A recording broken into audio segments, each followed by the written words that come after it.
And of course, that is the question we're hopefully going to answer in the next couple of hours, as it has been long delayed. We were supposed to start at 12 noon. Here it is at almost 4:45 in the afternoon on Sunday. And we're waiting for the most famous words in motorsports to get this one underway. Race number 13 of 17. We'll do 200 laps, 400 miles around the Michigan International Speedway at speeds well over 218 miles an hour. At least that's what we qualified at, 218.3. Speeds might even be a little bit higher, simply from when you get the cars in a pack, Marty. They start to draft off of each other. You never know. Well, it's time. They're telling us to take it trackside for the most famous words in motorsports. Race fans, it is time for the most famous words in motorsports. Please welcome back four-time Indianapolis 500 winner, Al Unser Sr. to give the command. Ladies and gentlemen, start your engines.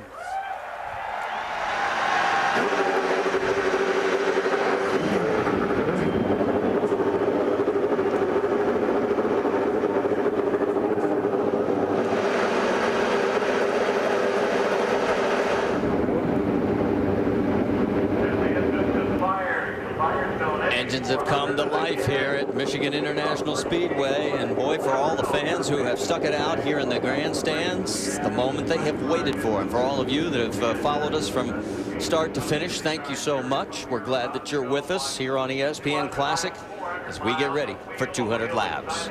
Take a look now at our Firestone starting grid as it will come across the top of your screen. And you've been through the field if you were with us earlier today. There's Dario Franchitti, his second pole, but the other one at Richmond was based on points because qualifying was washed out. And there's Scott Sharp. He was pointing out that we didn't give him enough love in that first broadcast. Tremendous qualifying effort from him and this team this year, and they're getting closer to the front each and every time they here compete. And as you've gone back through the field, you can see some others. There's Vitor Meira. This is his 72nd start, still looking for win number 1. He's finished second 7 times. And on back through the field to A.J. Foyt IV and Sarah Fisher. And in row 9, Buddy Rice not happy at all with the way the car was running during qualifying. Look for him to move a little forward. There's Milka Duno and John Herb rounding out the 20-car field. And the cars pull off pit lane as they make their way out for the warm-up laps. Now here what they're going to be doing is getting everything up to temperature, the engine, the transmission, trying to light those rear tires up just a little bit on these time when they come out of the pit lane itself, just to get some heat in the tires. Tire warmers are not allowed here during races in the Indy Racing League, so you have to go out there and do it out much like a manual type situation. We see a problem with John Herb, the 19 car, which is starting on the last row. He had a problem here just the other day. Back into the car, spun around, a slow and lazy spin up towards the wall, but he's now back underway. And for these few couple of pace laps right now, Marty, a lot of weaving with the tires, trying to get them up to temperature and just get ready for this start. All right, we're on our first of 3 pace laps. Let's get final reports from pit lane. Jackaroo. Well, sometimes you hear it in football, sometimes you hear it in other sports. You got to play hurt. Well, in the case of the man that will be driving the Team Penske number 3, Helio Castroneves, he's going to be playing with laryngitis. That could create a whole new set of issues for Tim Cindric and his team. You see, not only do you have telemetry, but especially just after a caution comes out, you want to confer with your driver. Ask Tim what sort of challenges that will set for them today.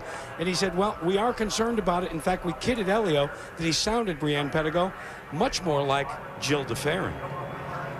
Well, Jack, for Tony Kanaan, he was high atop the speed charts yesterday. That is right up until qualifying, when a small sensor in the gearbox failed, causing the car to lose power. Once they got it back up under power, all telemetry failed. So Tony Kanaan got out of that car after qualifying and told his crew, you need to check every single inch of this car. It simply does not feel right. So that's exactly what they did. They believe they've got the problem solved, fixed everything they could on that car. But as Tony goes around the track for the first time today, he's in a relatively brand new car, guys. It's kind of an unknown. All right, thanks, Brianne. We've just been informed that we are going to start this race under yellow. Third time by, we will start the race, and we'll take at least one more pace lap because they are still wanting to check, get drivers' opinions on the weepers down on the pit lane exit. Well, not only that, also when the cars go around, because these cars have really downforce coming from the underwing on these cars, it's built like an inverted airplane wing. If cars go over areas of the racetrack where weepers may have been before, that might start to draw the water back out of the race course again. So if a car goes over in front of you and you see the situation of spray coming off, then they can radio back into their pit lane and tell them exactly where they see that type of situation happening. So that's one thing they'll do when they do these running yellow caution, as we call it. The second thing is to allow the cars to get up to a little bit higher speed than the pace lap speed, and to build a little more heat in the tires when they're going around at a faster rate. Well, we would normally show you all of our 6 onboard cameras at this point, but if you get a glimpse from the outside, the fog layer has come in and has forced the helicopter on the ground. And without the helicopter being up, we can't bounce the signal. So that's why we'll not have onboards, at least for the first part of this race. Let's talk now about what we should be watching in today's race. Well, really, this is the track. What is your mood when you arrive here? And I always say that because in this situation here, you have to come here almost with a no-care attitude if you're going to find Victory Circle. It really just takes a foot on the floor type of mentality to get around here. Speed, speed, speed. Well, we know it's 215, 220 miles an hour. And some people ask, is it 75% car here, 25% driver? Well, it's hard to say, but I think whatever the reason, you can come up with some type of number. It really is going to be down to the driver now to keep his foot on the gas. And the downforce level, you heard a couple of drivers talk about, well, we're going to run our strategy. We'll see our downforce level is. Downforce level affects the speed of the car going down the straightaway, the handling in the turns, the fuel mileage. We're going to touch on all those things here today, because that might just play out a big part here for all the drivers in the race to get to Victory Circle. Well, the car's now making their way into turn 4, and this will be the 3rd time by, so we will get a green and yellow at the same time. So the race will start. Here are how the points break down. You get 50 for first, 40 for second, 35 for third, and on down. And that's why it's been so bizarre when you realize that Dario Franchitti has finished third, second, and ends up losing from a 65-point margin down to 24 because a guy by the name of Dixon goes out and wins all 3. He's got those 3 in a row, going for the 4th in a row today, which is an IRL record. But Dario's been doing everything a championship run should be happening for him, but obviously the guy that he's competing mostly against has been doing just one better. So the official word from IndyCar officials, we'll be going green next time by. So they form up on the pace car for the final time. The back straightaway here at Michigan. That's 2,242 feet long. The front tri-oval, 3,600 feet. Banking on the front is a total of like 12 degrees. The turns are 18 degrees here at Michigan. Well, it's been a long time coming today. We were supposed to do this, a little close to 5 hours ago. But here we go. Finally, the pace car, Johnny Rutherford, pulls into pit lane. And the Firestone Indy 400 is green.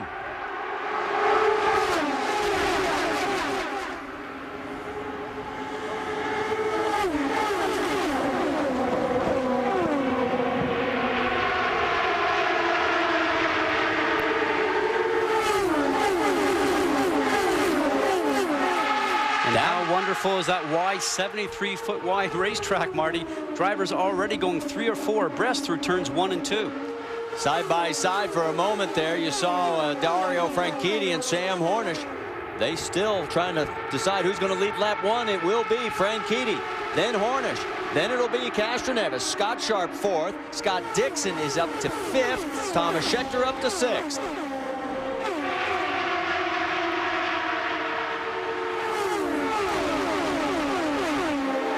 Watch everybody get down to the low line, right down by that white line going between turns 2 and 3. Everybody hunts for the low line so nobody gets underneath them.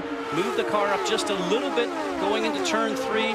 Get your approach right, get through 3 and 4. And again, everybody hugs the bottom, Marty, along the D section here on the front straightaway. If passing is going to be done, especially for a late race pass for the lead, look for it to happen on the top side. 2 things we need to point out for you. You notice the white line that is at the bottom of the racetrack. You cannot cross that to increase your position.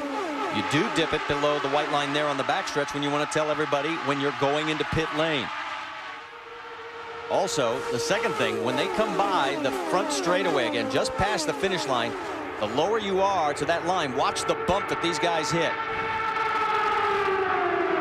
It's right there. See him? You can actually see the cars hop. And there again, that's where you want to be. So all the cars will be set up to be able to go over that bump without the car bottoming out. That means the bottom of the car, the floor itself, or else the springs itself and the shocks, all that setup has to be just correct. Now, there's a lot of movement going on here as everybody's trying to make their move. Dixon's on the low side right now of Scott Sharp, and he actually moves Scott Sharp up the racetrack just a little bit. Sharp currently running in fourth and having a great run here right now, but you can see the speed of Dixon as he's just starting to get the tire pressures built up and the temperatures built up. A little help from the 10 car, his teammate of Dan Weldon, to help him push him through. Yeah, and remember, Weldon started a little bit further back as he was in the, he started fifth, then fell back, and now has come back up to the sixth position, helping teammate Scott Dixon. Things have sort of settled down a little bit. He's zeroing in on Helio Castroneves now. Let's get more on Team Penske. What's going on, Jack? Well, Sam Hornish Jr. runs in second as the red and white cars are about to assault one the other. Ganassi versus Penske. He thinks he may have a problem with his onboard weight jacket. He radioed in frantically to Roger Penske. They checked the onboard telemetry and the readouts back here on pit road, and they said, we think it's all right. Sam isn't all that sure, guys. All right, well, we'll keep our eyes on that one. As you can see, Sam right now continues right ahead of teammate Helio Castroneves. The two Target Ganassi cars right behind, and the lone AGR representative right now in the top 5 is points leader Dario Franchitti, and there he is. But look out for Tony Kanaan. Look back in 6th. Here he comes. He's working his way up. Always a strong competitor on starts and restarts. Everybody's very much aware of that, but he actually got his car going quicker, probably sooner than everybody else, and actually got around a few of the cars in front of him. Now, Scott Sharp seems to have lagged on behind him. Sharp got pushed up onto the high side, got pushed off that low lane, ended up having a couple of cars go past him here, so he's got to make sure he's watching his mirrors at the same time and starting to protect behind him, because Thomas Scheckter is on the march right now also. Scheckter is running in the 8th spot right behind Sharp, who's in 7th. Nothing has changed up front right now. Got a bit of a freight train rolling here as we work the early laps at Michigan. And speeds are already 217, 218 plus average speeds right now. We expected that when they all start to run in a pack like they do. You see them coming off the middle of your screen off of turn 2, diving towards that low lane, then setting themselves back up for turn 3. Jack Arute had a report on the weight jacker on Sam Hornish's car, and that is one of the tools that a driver has on board to adjust the handling of the race car. And it can change the weight from the right front to the left front just for different track conditions. And if he does not have that tool, they'll have to come up with some other innovative ways of changing the car handling for Sam during pit stops. Maybe a little bit more use of tire pressures. Well, Dario Franchitti has opened up about a 4/10 of a second lead. There he is on the far left of your screen. Behind him is where life has gotten very interesting with the 2 Penske cars nose to tail, and then the 2 Ganassi cars nose to tail. And then there you see the 7-11 of Tony Kanaan.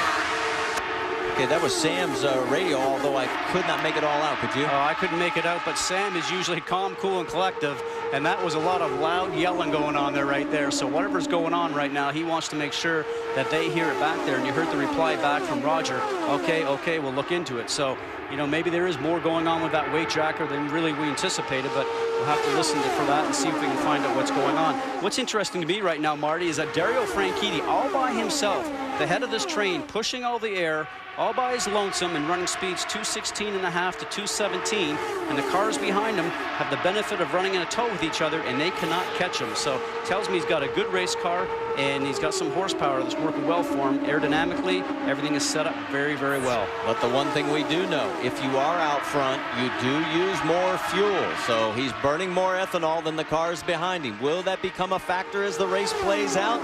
Well, we'll find out. We've got to step aside. We'll go side by side with Dario Franchitti leading Hornish, Castroneves, Dixon, and Weldon. That's your top 5 here at Michigan. While we race here at Michigan, don't forget, next Saturday we head to Kentucky for the Kentucky IndyCar 300. You'll see it on ESPN2, 6:30 Eastern Time. Race number 14 of 17 as the championship closes quickly. Dario Franchitti out in front of Sam Hornish Jr. and Helio Castroneves. Let's get more on Dario from Brianne Pettigo. Marty, Dario Franchitti still maintaining the lead, but he has complained of a bit of an understeer problem. He's already called into his crew asking for a turn in the front wing at their first pit opportunity. And guys, as the field closes in on him, I guarantee you he is using those rear view mirrors constantly.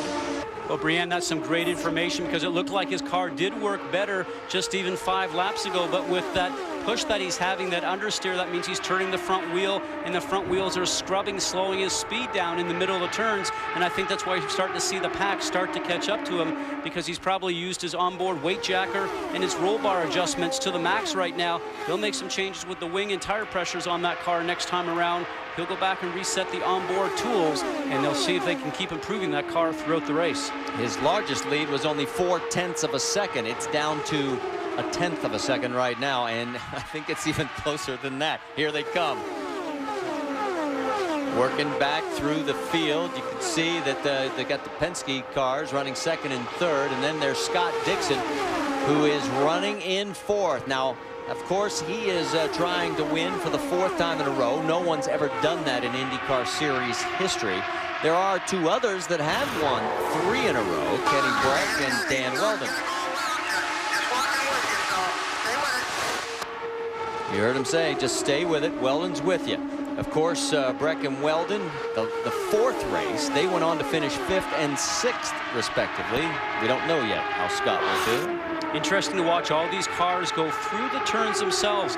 Franchitti on the low line, Hornish just another line up, Dixon and all those cars behind him also. See how they're staggered through that? They're all looking for clean air to go over their wings, so they don't end up having a situation where the car is getting disturbed air from the car in front and the car starts to push off and going up the track itself. So some neat running here. Drivers are being a little bit conservative, not pushing it too hard in the sense of trying to be over aggressive, but they'll want to be in a pack. They want to keep together, so when you get to your first pit stops, which we understand might be somewhere over lap 30 to 35, 36, they'll want to make sure that they're in a pack together if they're going to have green flag pit stops. 10% of the race is over. 20 laps are down of the 200. Of course, Scott Dixon, what would it mean for him trying to get 4 in a row at Michigan? I think I'd rather be at a different place trying to make it 4 in a row.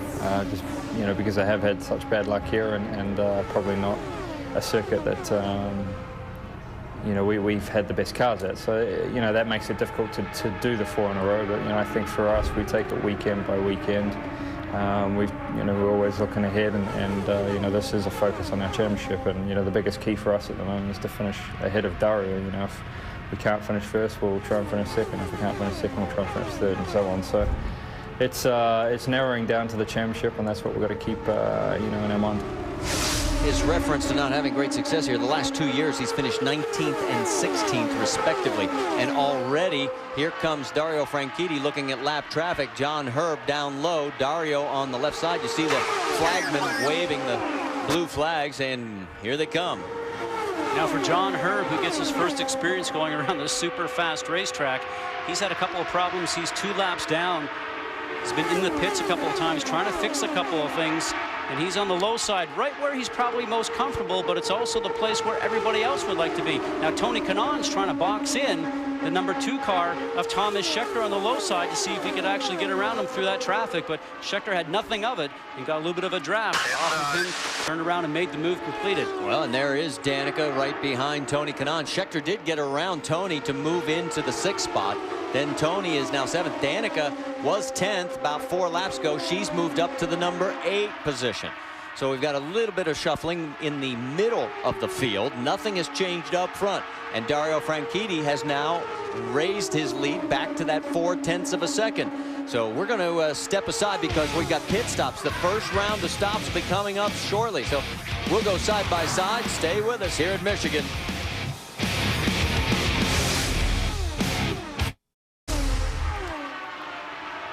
Back here at Michigan International Speedway at the Firestone Indy 400, all 27 laps have been led by car number 27. Dario Franchitti, our points leader. Remember, you do pick up 3 bonus points for leading the most laps of the race. So Scott Dixon, number 2 in the points, currently 4th on the racetrack, I'm sure he's thinking of that. Well, there's no doubt he's very much aware of that, because drivers are always adding up the points inside the cockpit, especially the championship contenders. There's no doubt that's going through his mind as this race continues. Whoa! And we've had a crash, and it looks like it is the 19 of John Herb. John had already gone a total of 3 laps down, and he had a crash earlier the weekend during practice, nowhere near as wicked as this one. Now, he's already contacted the wall. You can see that the rear wing is off the car. So at lap 29, we pick up our first caution. Hey, John, can you hear me? You can see the steering wheel's coming off the car. And once he has the steering wheel off the car, then he cannot transfer back to the pit lane itself. And there he is. He looks like he's a little bit high coming off the turn. But it's interesting there, because I see parts are actually off the car already, Marty, before he has impacted the wall. So it makes me wonder if something is broken on the car that sent him up there, because he did not look like he had impacted the wall at that point in time, unless he's actually hit it before we started to see that replay. But we'll have to have another look at that. Delphi safety team is on the scene, and we can point out the fewest cautions we've ever had here is 2. And that was just last year. The most is only 5. That was the first year the series ran here back in 2002. Pits are still closed, but it'll allow everybody to stop under yellow as we were approaching the first round of green flag stops. We were thinking somewhere around lap 30, and here we are working lap 30 and under yellow. So everybody getting a little better fuel mileage than we actually anticipated here in the first run. Well, you make sure that everybody knows that they're going to come in here at this opportunity to put some fuel and tires. It'd be interesting to see if somebody takes a gamble and does what we call that short fill, just to get track position here. Everybody is laid out, and we have been told pits are open, so next time by, everybody will be coming in.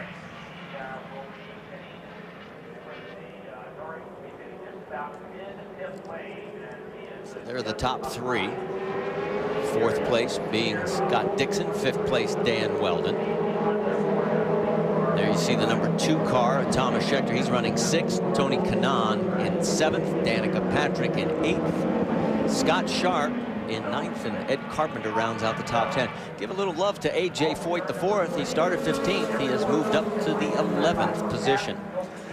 Crew members, a lot of pressure on them today, because obviously you can see it's really hard to pass when everybody has same engines and everything pretty much equal. Let's get ready for our Ethanol Edge triple pits. Let's send it first to Brienne Pettigo. Marty, I'm just waiting now for Dario Franchitti, our leader, to pull into his pit stall. He is coming in as we speak. He should get 4 tires, 22 gallons of ethanol, and we're waiting on that front wing adjustment to correct the understeer. There it was, and he is out. Jack? Well, Brienne, for Sam Hornish, the weight checker does not work. They make an adjustment with Castroneves beats his teammate out. It's a drag race down to the pit out line. Boy, that one's too close to call, guys. It will be interesting to see. I mean, it looked like Sam got around him. Here is the way it shakes out. Franchitti and Hornish listed as 1st and 2nd. Dixon picks up 1 spot. Castroneves is shown as dropping 1. Tony Kanaan picked up 2. Thomas Schechter dropped 2. Of course, that's the race off pit road. And we'll step aside, go side by side here at Michigan.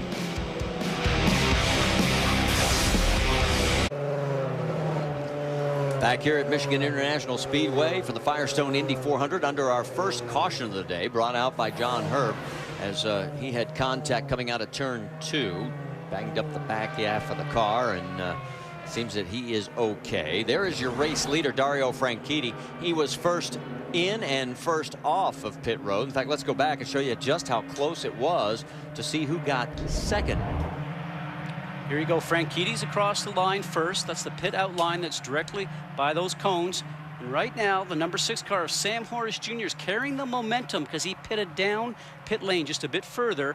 And the 9 car of Dixon was not up to speed as quickly coming from his short pit box. In that situation, though, it was just by a nose And the 6th car of Hornish just got through, I would say, by inches. If you're scoring at home, we want to point out that we have had an official lead change, and how it happened was Dario Franchitti's pit box is before start finish. Sam Hornish is after. So when Dario pitted, Sam went by. That's how we got our second leader, and we've had 2 lead changes. So if you want to keep that on your card, you've got it. We are going to get the signal for 1 to go, this time by. Dario's biggest lead this entire race has been 0.45 seconds. And one car to watch for on a restart is Dario Franchitti's teammate, the number 11 car of Tony Kanaan, always strong on restarts. Now, Tony is in 5th, and he would love to get up a little closer to try to help out Dario Franchitti. Now, no doubt that he has made some changes on his car. The 5th car on your screen right there, the 711 car of Tony Kanaan, who's falling directly behind Elio Castroneves. Both born and raised in the same country, grew up as childhood friends driving go-karts, have had some on-track spats here recently, and maybe the friendship is not as strong, and I'm sure Kanaan would just love to get past Castroneves on this restart. Well, we're going to find out into turns 3 and 4. Dario Franchitti gets on the hammer. You heard the call. We're back racing at Michigan.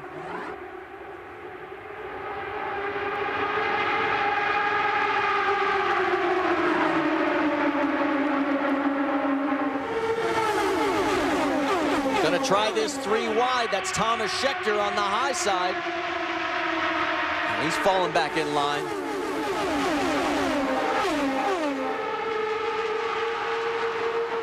Two abreast, that's Danica Patrick now going 3. Dan Weldon, and here comes Schechter again on the high side.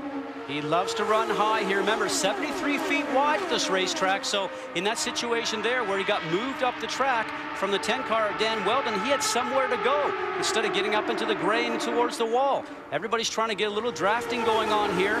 Remember, we talked about downforce. One of the things to watch for in this race, how much downforce does all these cars have? More downforce, higher wing angles or higher wicker angles turn around and give you better grip in the turns, make you a little slower down the straightaway. Look at this, side by side, wheel to wheel with Dixon and Tony Kanaan, Marty, at 215 miles an hour. Yeah, Kanaan's up to 4th at the stripe last time by, and Danica's up to 6th. You see how close everybody is sort of all jammed up there. Let's get an update from pit lane. Bree? Marty, Tony Kanaan, and I quote, said that his car was understeering like a pig. And during that last pit stop, he made the exact same change his teammate Dario Franchitti did, and that was a turn in the front wing. So we're going to keep our eye on that and see if that change helps the handling of his car better. So far, so good. I mean, there he is in the lead pack. Dario has opened up a gap again of about 0.3 of a second. Everybody else is slicing and dicing behind him. And when they make that change, what Dario's trying to accomplish is to go into the turn as he is right now into turn 1. Remember, the top speed's probably 220 miles an hour. And yes, he turns the steering wheel, but he doesn't want to turn it very much. The more you turn it, the more you scrub speed off going through the turn itself. And that's what he's trying to accomplish right now, is least amount of turning. And look at this. 4 wide down the backstretch. That was Marco Andretti shooting way out to the high side. He's still hanging it out there. Now, Vitor Mira was a little high on that track. He's got to know that Marco is there. Remember, we showed you the spotters earlier on up on top of the building. The spotters are in constant radio contact with all these drivers around here. Now, watch this. Hornish is on the low side. The 10 car of Dan Weldon's on the high side. Remember, spotters are telling them he's high, he's still there, he's still there. They're hearing this transmission all the way around, Marty. Well, take a look at Sam Hornish. He's got his hands full with Dan Weldon. And here comes Scott Dixon. They're 3 wide going into the corner. Who's going to give? None of them. Hornish is all alone. The Target Ganassi guys in file and lockstep. And they may and will get around him. And we're hearing, Jack, an issue for Sam Hornish? Well, sometimes it pays to be better than lucky, better than good. Let's go back to the pit stop for Sam Hornish Jr. Now, everything is taken over. Look it over on the left-hand side when he pulls in. Watch the fuel man stretch the fuel hose right to its fullest extension. Another 2 inches, and they would not have been able to make the couple. They reviewed this pit stop, and the first thing Roger Penske told Sam Hornish, you've got to pull it in a little bit closer. Great piece, Jack, as you're right. I mean, just a little bit further, and it would have been disaster because he would have lost contact with the lead group. He'd have been back at this shuffle and had to fight his way back. Meanwhile, let's reset it for you because it's Dario Franchitti, Tony Kanaan, and Elio Castroneves, with Kanaan in second now. Dan Weldon's fourth, Scott Dixon's fifth, Thomas Schechter has fought his way back to sixth, and Hornish has dropped to seventh. Kanaan accomplished exactly what he wanted to do on that restart.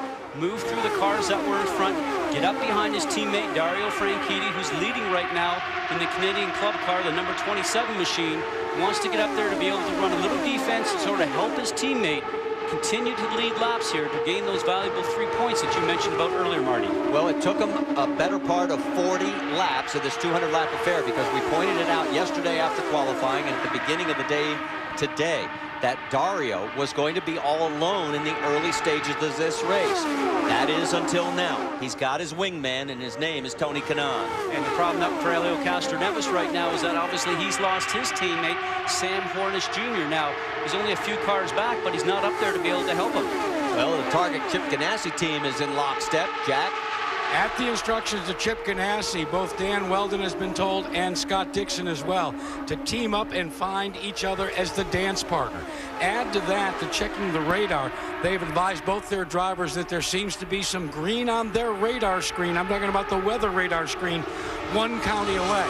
Fellas, there is a sense of urgency that's beginning to come to full boil right down here in Target Chip Ganassi's pit. Well, I think that's a great point, Jack, because now you're thinking back to Indianapolis. Remember, we know that back then it's 100 laps to make it an official race. Remember how hard these guys were driving when they got close to that midway point? That's what's going to happen now. This is going to turn into a sprint race. And it looks like exactly that's what's going on right now. And what I've noticed also is the 6 car of Sam Hornish Jr. is now starting to run the high line. Obviously, whatever changes they made on his car during that last pit stop did not like the low lane, so he tries to get himself higher going through the turn in the middle to the high line. Jack, you've got more on Hornish?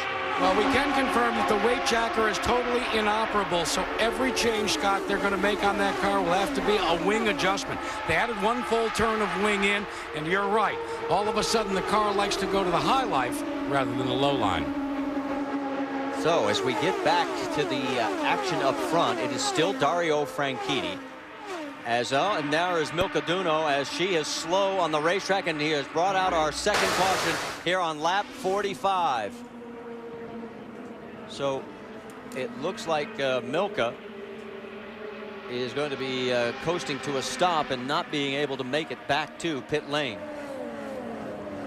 Well, this will be interesting now because pitting around lap 30, and we've got 15, 16 laps under green right now. Do you gamble, come in, or do you stay out? But I would have to say most of the teams, the top guys right now, are going to turn around and take this advantage underneath yellow, get some service work done on the car, and then take the opportunity to get back out as quickly as possible. Remember, pit stops for track position, as we mentioned. You can see everybody setting up is going to be so important in this situation right now. Well, and the thing to remember is even if you stop now, you're going to have to stop one more time before the halfway mark. Every team is out there calculating. You can see Scott Dixon's crew is already set up, so is Dan Weldon. They're more towards pit out. Milka has come to a complete stop right in turn 4. Pit lane is open, so we'll see who takes. Dave, pass that off, please. Yeah, pit board's coming in. No, that was Dario's radio. Sounds like they're coming in. And if the leader comes in, then everybody else will come in and follow. And there's the crew set and ready. You mentioned earlier, Marty, about the pressure on the crew right now. Obviously, they're training throughout the week, try to make their pit stops as fast as they possibly can. But this is what pays the money right now for these guys to get these 4 tires changed, 22 gallons of ethanol fuel. Okay, mate, same again. Right down the center like you had it. That was beautiful last time. That's John Anderson talking him in. Let's send it to Brienne. You're leaving. Marty, Dario Franchitti is pulling in right now. He has asked for another half turn in that front wing. Right now he's getting tires. They are going to fill it up back to that 22 gallons of ethanol, looking for that half turn. And there's a problem, guys. It looks like he's stalled the car. And Brienne, check this out. Elio Castroneves and his teammate Sam Hornish go for fuel only as they start to make the drive back out onto the flat and out onto the racetrack. Could be a great call by Roger Penske, because remember, we only had 15 laps on those tires, and we saw no appreciable wear through any of the practice or sessions earlier. And a lot of drivers said that these tires seemed a little harder this year than last year. Not certain if that is the case, but if that is certain, then without a doubt, those tires can last just a little bit longer than normal. Take a look. You don't even see Dario Franchitti's name on the race-off pit road. And you can see he is going to be well back in the pack because of stalling the car.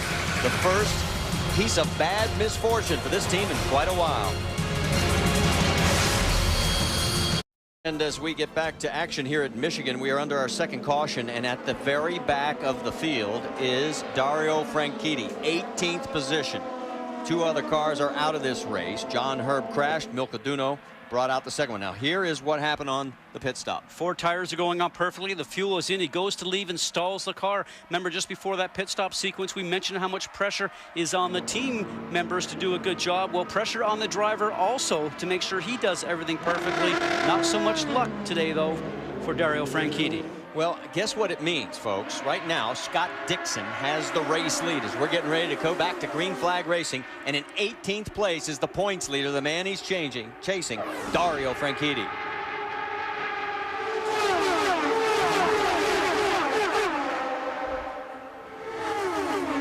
One quarter of the way through this race, and we're going 4 wide again. Dario making a move. He's got one car. That's Manning, the 17 of Ryan Hunter-Reay's, picked off another. Man on a mission. He's got to get to the front. The weather is coming. There you can see he's got 4 more targets right in front of him.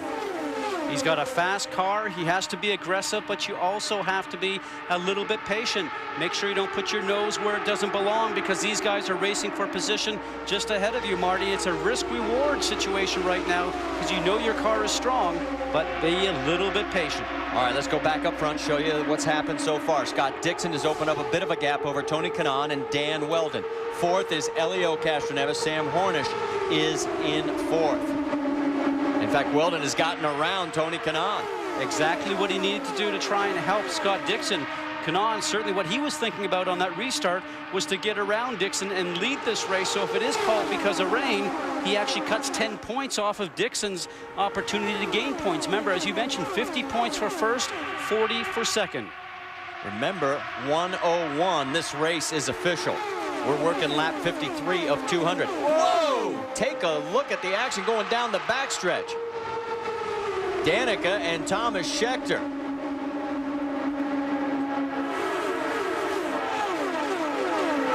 Now the white line, obviously they had to go below the white line, but that's because they were forced down there. You go down there voluntarily to gain position, you're going to get penalized. Meanwhile, the battle continues up front. Here comes Kanaan trying to go around the high side. And he's on the high side, and in his mirrors just a little bit back there. For second. Remember, 101, this race is official. We're working lap 53 of 200. Whoa! Take a look at the action going down the backstretch. Danica and Thomas Schechter.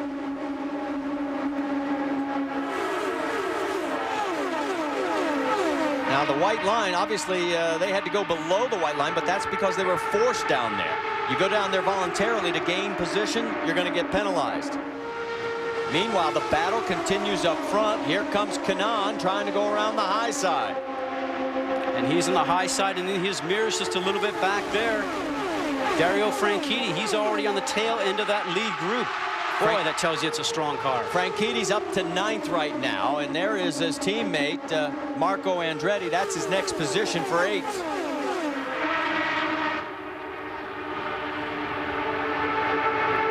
Uh-oh, take a look. Hornish gets 2 wheels below the line.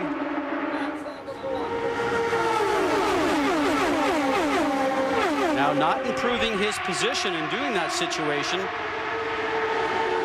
Look at Dario, low side, down by the low line. Just got a car that works down there, no scrub off at all, carrying the speed past both Penske cars. And when you're in those Penske cars right now, Dario Franchitti drives by, you're going, what does he have that I don't? Getting a word from officials that Ed Carpenter is going to get the black flag for jumping this restart. That's Danica in the middle of the sandwich. Vitor Mira and Scott Sharp on either side of her. Remember, we're doing this at 215, 218 miles an hour, jockeying for position going along the straightaway there, wheel to wheel. There's no fenders here. This is not NASCAR. This is high stakes, guys. Take a look at Thomas Schechter as he has battled his way towards the front. He has got up to third. Dario Franchitti is now shown in fifth. Look at this charge, man. And with it, he is going to, well, had he stayed back where he was, he would have lost the points lead, obviously. Right now, he's putting himself right back into position. Brienne, what's the word from Dario's pit? Well, the mood down here, Marty, is ecstatic. I talked to John Anderson just shortly after Dario stalled his car, and he, with that usual smirk on his face, patted me on the back and said in his Australian accent, "We're in no rush, darling." But I've got to tell you, they are clapping down here, and a good thing, too. Dario's family is here this weekend. His mother is attending her first race of the season, as well as his sister visiting from Scotland. We and got there's a crash. Yellow on the racetrack as we've had another crash. The cars involved Elio Castroneves for the fourth time this year, and neither car can come to a stop as they make contact again. And I'm still trying to figure out who that is in the other car. It's Vitor Mira? It is. It's Mira. The whole right side of the car, couldn't tell the paint scheme. It's all gone. We talked about the jockeying that was going on in this D-shaped oval out in the front section here. And right now, remember, he's got no voice. He might be yelling. Vitor can't hear him. Well, it's been a season that Elio Castroneves is going to want to forget. He has the one win back at St. Petersburg, but now 4 crashes. Milwaukee, Texas, Watkins Glen here. And he's just telling these guys, leave me alone. Just let me blow some steam. Of course, the rules require him to make the visit to the infield care center. The captain, Roger Penske, looks on, Tim Cindric. And there's Vitor. Vitor finished second here last year. Thought maybe today might be his day, but now his 72nd career start will end with a DNF. Take a look at Elio's first 5 races and the next 6. You think about how strong he has been also this year, but you know, championships are won by consistency and speed. There's no doubt he's had the speed, maybe not the consistency. This year will not be a championship year for Elio Castroneves. Look at the debris just by those cars impacting the wall. Now, the marks behind the Honda safety truck tell the tale, because they're in the middle of the road, and you can tell the 2 cars got together and then went directly up towards the wall, and then all the debris from the point of impact is strewn all over the road. Well, I don't think you need to wonder what he is saying. The frustration of an entire season is erupting. Problem is, he still has to make the mandatory visit to the infield care center, and I'm sure they'll track him down. Oh, he just might walk there himself. There's no doubt about it. But when you think about this, I'd love to have him mic'd right now, because he's always so animated anyways. And he right now he's probably going as hard as he can with his voice, but there's probably nothing coming out. Let's go back and take another look, see what happened. Here we go. Vitor Mira on the high side and Elio on the low side, and there they are. They just touched. Now, Elio looks like he just moved up the road just a small amount, and for certain, you want Vitor Mira's following the road itself. He wants to come around. Now, this is at the top side of our screen. That's not as good of a replay as the one we just saw a moment ago. If we can go back and show the previous one, let's have a look at that one again, because obviously the 2 cars are going through the D-shaped oval side by side. Now let's see what happens. It looks like they're even. Vitor's coming down, trying to follow the road, maybe makes a move down, and then the Penske car just makes a move up towards the wall, just a small amount, and then they come together. And anytime the tires touch like that, that's why we saw those skid marks from the middle of the road going towards the wall itself. And Elio continues the long walk back. Let's go take another look at this. Remember the angle of the camera. See if we can see something from this angle. Well, if I'm an insurance adjuster right now writing up this, I got to look at it and see. There's no doubt. You know something? I'm going to call that an Allstate 50-50. There's certainly some more room on the low side for Elio Castroneves. A lot of room on the high side for Vitor Meira. We are quarter distance through this race. This is the emotion. But you know that's probably in Portuguese. That's not in English. Well, it's okay if they understand it. And from the situations we've had in previous races, obviously, the Delphi safety crew get there and in between the two of them very quickly. And as we get ready to go side by side, think about this. Dario Franchitti in 6 laps went from 18th to 2nd. Does that remind you of like Dan Weldon from Homestead? Fast car. Back here at Michigan, we are in pit stop action, and Dario Franchitti made a very quick stop, and we'll have to wait and see how it all shakes out. But it looks like that Dario may have gotten back out first after being all the way in 18th spot at the end of our last yellow. What a comeback story this would be, and like we mentioned, it reminds me an awful lot of Dan Weldon back at Homestead, Miami, where he had a car that was just unbeatable. Had a problem in the pit lane, had a problem during the pit stop itself in the situation where the wheel gun and the tire and all those sorts of things that seem to go wrong in a pit stop that sometimes happen like that. Got back in the car. Remember, he told his team, settle down, guys. We got this under control, and did the march right to the front of the grid, just like Dario Franchitti has done here today, Marty. Very impressive back at Homestead. Very much the same here. You saw Thomas Schechter second in line, then the number 9 of Scott Dixon. He's wondering where in the heck did that 27 come from. There's Marco Andretti, 4th in the line, or as you like to call it, the queue. Darren Manning is 5th in that line, and then you have Scott Sharp. So a big shakeup on this round of stops. A lot of guys just took fuel, didn't worry about tires.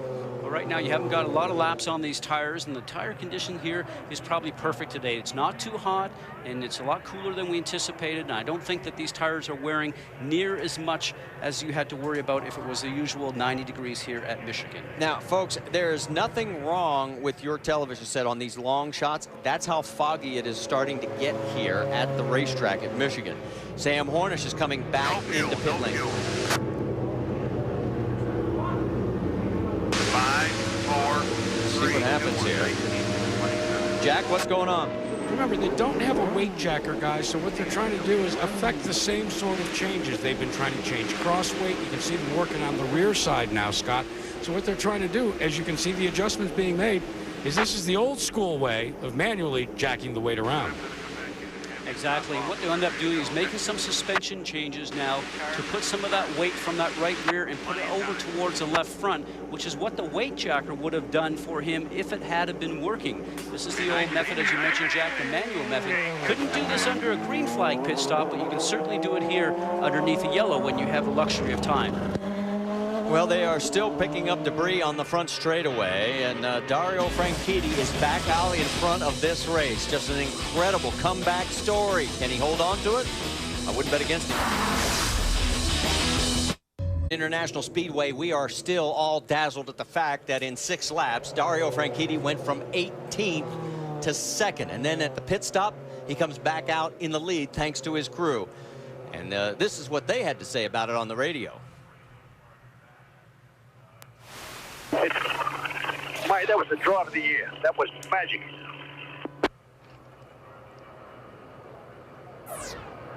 That's John Anderson. And Brienne, you've got more?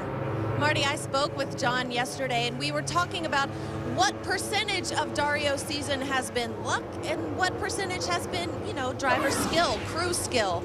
He told me that he did not even believe in luck until this season, but simply things have just been falling into this team's lap. How often, he said, do you see Sam Hornish get knocked out of a race, or Elio spin on an oval? They're taking each opportunity as it comes, and John Anderson was very, very affirmative when saying luck is where preparation meets opportunity. Oh, and they're doing very well in it, and you can see Marco Andretti has got problems in the pit lane. They're up underneath the rear of the vehicle and working on it. Meanwhile, Jack Arute has caught up with Vitor Meira. Yeah, and we're going to check with Vitor first as we try to find the replay of the accident, Vitor, because I know you want to see that. If you want to take a look at it in the monitor here, maybe you can describe to us what you think happened. Well, I saw it already on the medical car, and I'm gonna have my point of view. He's gonna have his point of view. My point of view, I didn't move. He moved up. Again, we gotta ask him his point of view. He's gonna say the other, whatever he thinks. My point of view is he moved. I didn't. What was the conversation like? I know probably it was in Portuguese down there. I mean, we're both men enough, and we're both experienced enough to first analyze who did what, and then discussed about it. And Elio has always been pretty good, and I've always been pretty good with him. So it's a matter of go through it and go to the next race. With a season like 2006 was for the Panther team, how bad has 2007 been? It hasn't been what we expected, for sure.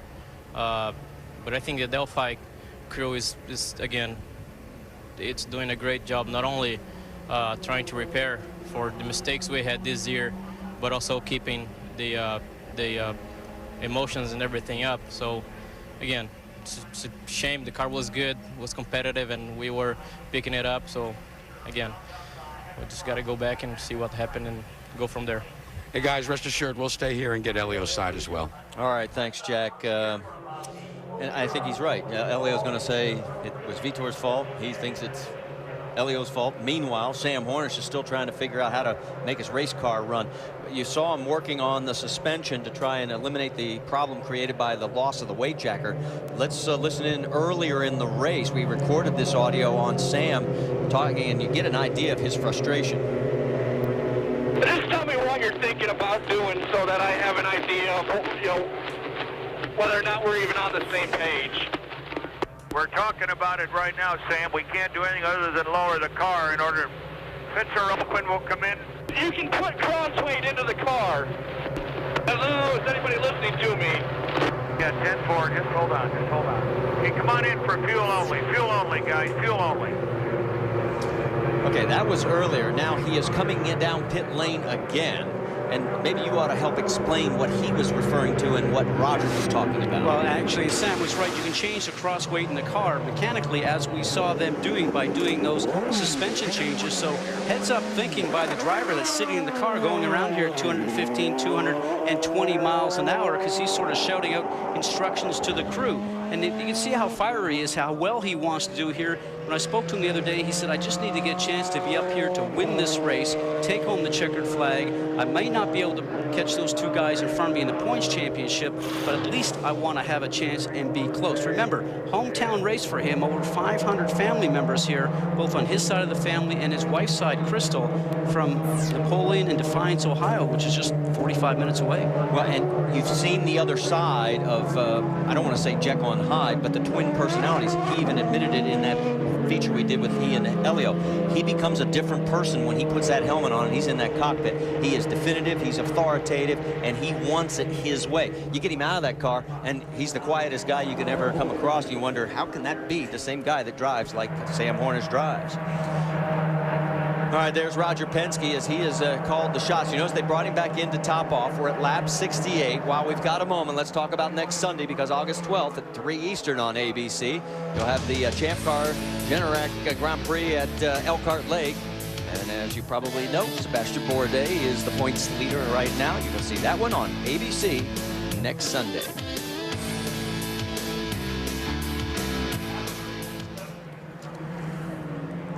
So meanwhile, as we continue under our third caution here, Dario Franchitti has made the comeback maybe of the entire race season, from 18th back to 2nd in 6 laps, and then regaining the lead through the pit stops. And we had a chance to talk with him about how things just seem to be going right for this team this year. It's been a good year, obviously. The big difference from last year is showing up with cars that we can win with. Going back to 05, we always felt we had cars we could win the races with. We just had horrendous luck. The difference this year is we've got cars we can win with, and we seem to be having some good luck. It's almost like Tony Kanaan's luck and I have flip-flopped. He's having the bad luck. You know, if he was having the same luck as me, I'm sure we'd be in there fighting week in, week out, and for the championship right now. And that's the big thing. So there you have it from Dario's point of view, as they both, he and John Anderson, have believed in the luck. Their worst finish this year has been 7th. That was the first race of the year at Homestead. He has 12 top 10s, 11 top 5s, 3 wins. Now let's give some love and affection to some guys who have really stepped up through some great pit work. Behind Franchitti in second is Thomas Schechter. Scott Dixon's third, but Darren Manning in 4th place. What a tremendous job he's done. When he unloaded off the trailer here the other day, that car was not very fast. I listened to him on the scanner speaking with his team. They were frustrated, did not know what to do with the car, took it back to the garage during the session as we're now back to green. They worked on that car for a whole day, and it looks like maybe some of those changes are paying off.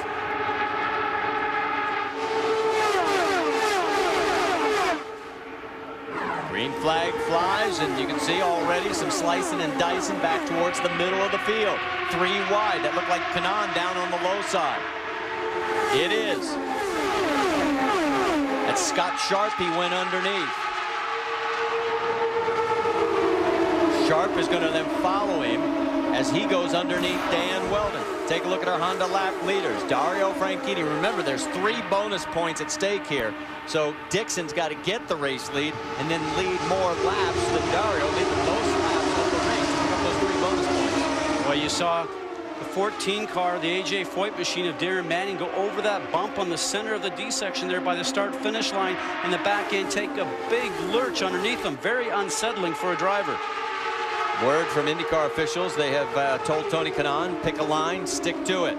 Behind him is the 10 car of Dan Weldon, and it looks like Manning is falling back a few spots now. He's under attack and is passed. That is Ed Carpenter. He gets underneath him. Here comes Danica Patrick on the low side. On the high side, it's going to be Scott Sharp. Going to go 3 wide, maybe 4. Now Darren Manning knows that Danica Patrick is below her through the spotter channel. That information is coming through to them. And right behind that group, here comes Sam Hornish. So the change may have helped Sam. He gets past Marco. Now he's going underneath the 8 car. It's all Darren Manning can do to make sure that he's watching his mirrors, because he's getting passed in the high side and the low side. Now Marco's decided to go down low. Thought about following Sam. Now he's drifting back up. That's what's so great about this Michigan International Speedway. No matter where we point cameras, you've got guys passing. Loved it when I drove here. I loved watching the races here. Let's go back up front, because Thomas Schechter is not allowing Dario to escape. Let's get more on Thomas from Jackaroo. Well, sometimes you are the most sought-after dance partner in the ballroom, and that's the case of Thomas Schechter. They have conferred, the 2 spotters upstairs, and Scott Dixon and Thomas Schechter have decided to make it a 1-2 combination to try and take over that lead spot. You can see that they keep searching, Scott Goodyear, for what's the most effective place for them to draft in that 1-2 tango. Well, Jack, from watching from up here on the screen, I can tell you something as you see a great battle going on right now, led by Danica Patrick. Underneath her, the 20 car of Ed Carpenter. Remember, they started beside each other and maybe don't like each other the most.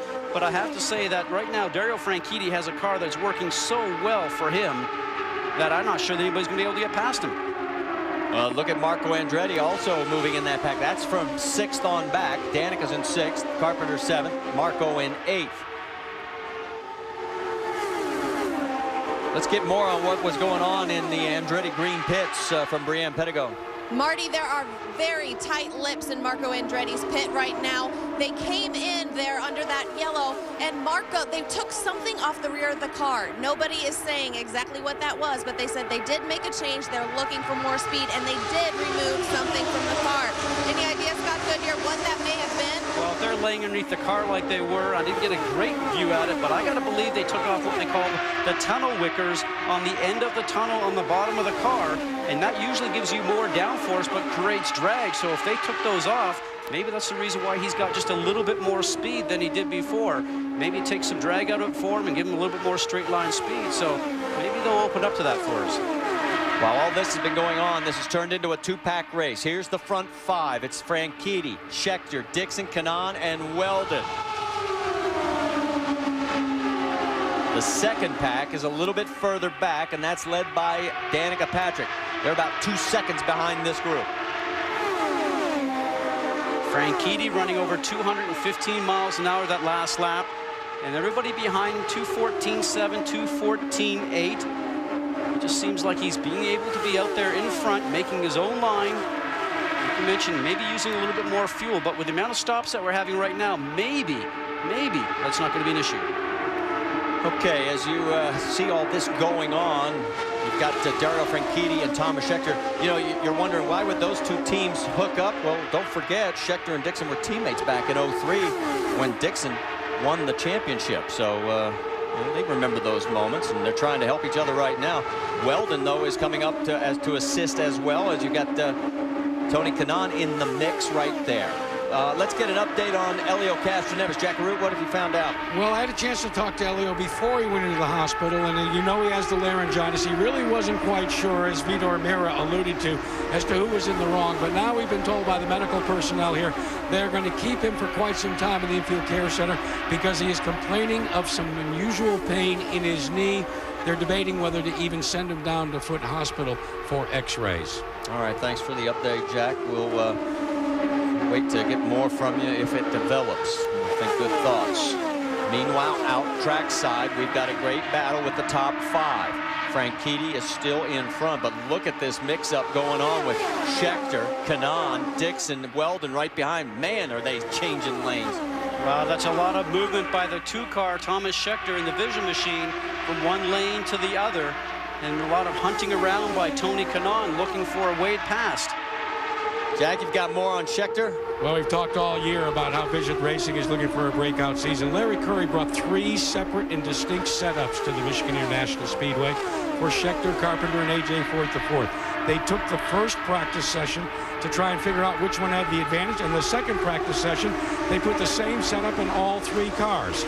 Guess what setup they elected to go with? Number 2. Well, it makes sense. I mean, I talked to him. He loves this track. He loves the fact that he can run the high line. There is so much room here, and he has done extremely well. Of course, we've pointed out he won back in 2002. But right now, this is still anybody's race. What's more significant is keep an eye on that lap counter, folks. Remember, we've got threatening weather in the area. We are 19 laps away from making this race official. Drivers will be aware of that inside the cockpit. Obviously, it's more of the job of the team managers to be sort of watching the radar machine up on top of their, what they call the war wagon down in the pit lane. Many computers down there. One of the computers, though, will be switched on to the local television station to see the weather map. You can see it's Tony Kanaan going side by side with Scott Dixon and Dan Weldon right behind him. But meanwhile, out front, it's Dario Franchitti by 0.2 of a second over Thomas Scheckter. And for Scheckter, well, it's a 6th start here. He won in '02, 3rd in '03, and '05. He likes it. For a half turn of the front wing, his teammate Tony Kanaan also came in. Jack? Well, Brian, here's a good move by Larry Curry. He's elected to put qualifying tires on Thomas Scheckter. The reason they did that, guys, you know there was some concern as far as because of the additional pit stops, having a sufficient number of new tires to be able to change them each and every time you come down on pit road. This is the last set of quote-unquote used Firestone Firehawks that Thomas Scheckter will have to put on the car. The rest of the way, Larry Curry says, stickers and more stickers. Well, the race off pit road was won by Dan Weldon. He picks up 4 spots, moves to the head of the heap. Dario Franchitti is 2nd. Kanaan comes back out in 3rd. Marco Andretti picks up 3. The big loser here, Thomas Scheckter, he drops back from 2nd to 6th.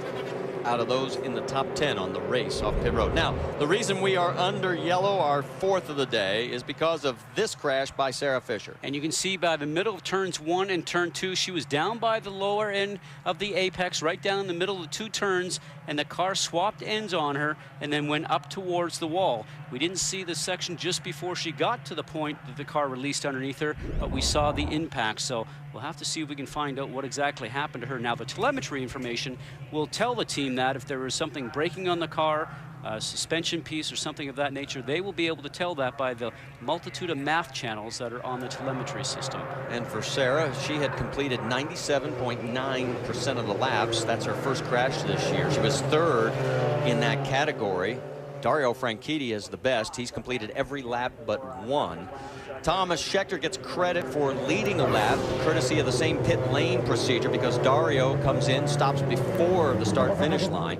There is Sam Hornish back in for some more work, as they are going to work on the front suspension on both sides of the car. Now, when they do both sides like that, it looks like they're trying to lower the front of the car completely, maybe just down a flat or two on the suspension pieces, and it can move down only 20 or 40 thou, guys, and that can make a big change in the car. Or they can be trying to raise it up. But whatever they're doing the same on both sides. There again, the luxury of a yellow flag pit stop versus a green flag pit stop. They're getting information to the crew members that are working on the car. Cars are on the back stretch, so these guys know that they have to hustle and get this done so he does not go down a lap. Turn 3. You heard him say turn 3. You know that lap led by Thomas Scheckter? If I told you that's the first lap he has led this year in competition, would you believe me? It's the truth. It's the first time he's had the lead, albeit just for the one lap. Catch the pace car, and we'll come back in for fuel. Okay. You heard Roger say catch the pace car, then come back for fuel. Well, there's a little bit of strategy, because now he's going to be at the back of the queue. So what he's going to do is come in, put as much fuel in the car as possible, and be a little bit off a sequence than everybody else by maybe just a few laps. But maybe that might just be enough to get him to the front. All right, meanwhile, we're hearing stories about Ryan Hunter-Reay, who's currently running in 10th position, that he actually had to come in and change helmets. Jack, what's going on? Well, I've seen Firestone Firehawk tires be changed. I've seen wickers be changed. I've seen, well, fuel and even fuel hoses be changed. But this may be the first time a driver's had to change his helmet. But here's why, guys. Now, on the visor, which, by the way, is made out of almost bulletproof plexiglass, you usually use what they called tear-offs. Well, Ryan Hunter-Reay, in his excitement, tore all the tear-offs off and drove most of the races, you can see, with a visor that was pitted so bad that his visibility was cut down to about, well, what they would call zero clearance at Newark Airport. But how about this? He changed the helmet. They got everything back inside the head. And he's ready to go, fellas. All right, thanks for the update. In the exuberance of youth, this is his first race on an oval since Milwaukee back in June of 2005. And he said in our 2.5-hour rain delay show earlier today that when you're out there in a group, it is a real experience. The car just wants to go everywhere. And he was mentioning that because, he, like you said, he does have oval experience. He ran over at the Euro Speedway in Germany, which is a track that's similar in size, 2 miles, and high speed, much like this. But he said, boy, you better pay attention when you start to get into a group of cars, because everybody goes so fast here. It is so much pressure on the driver just to keep in line and not make any mistakes that I can feel the pressure already.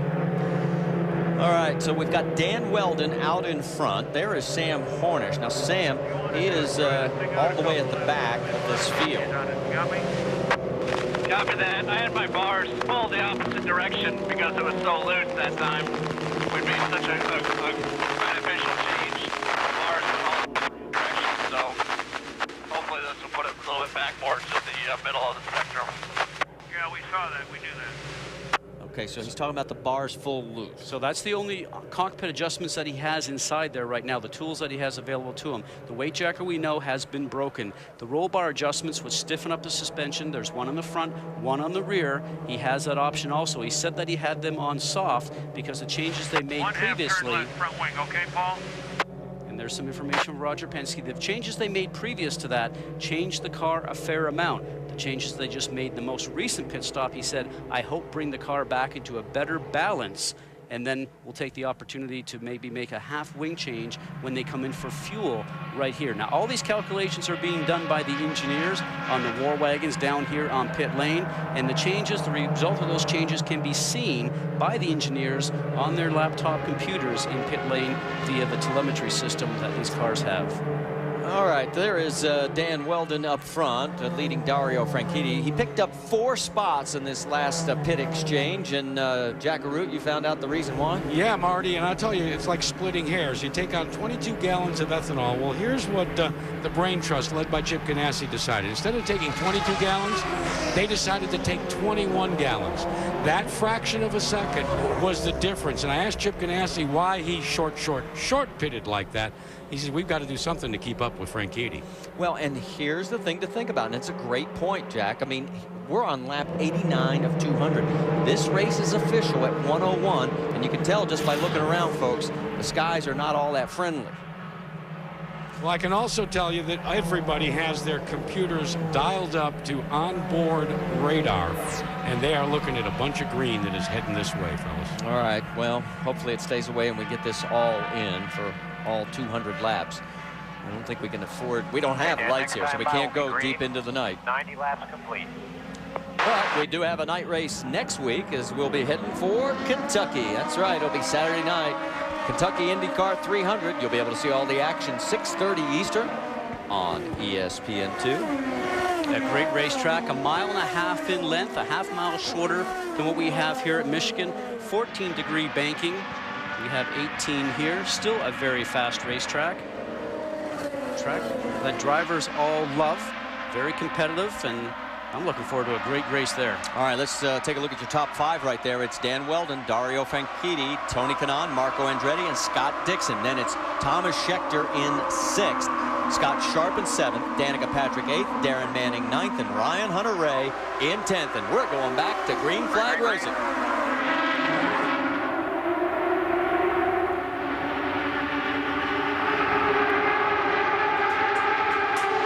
Franchitti's making a run at the lead on the high side, and they're 4 wide behind him.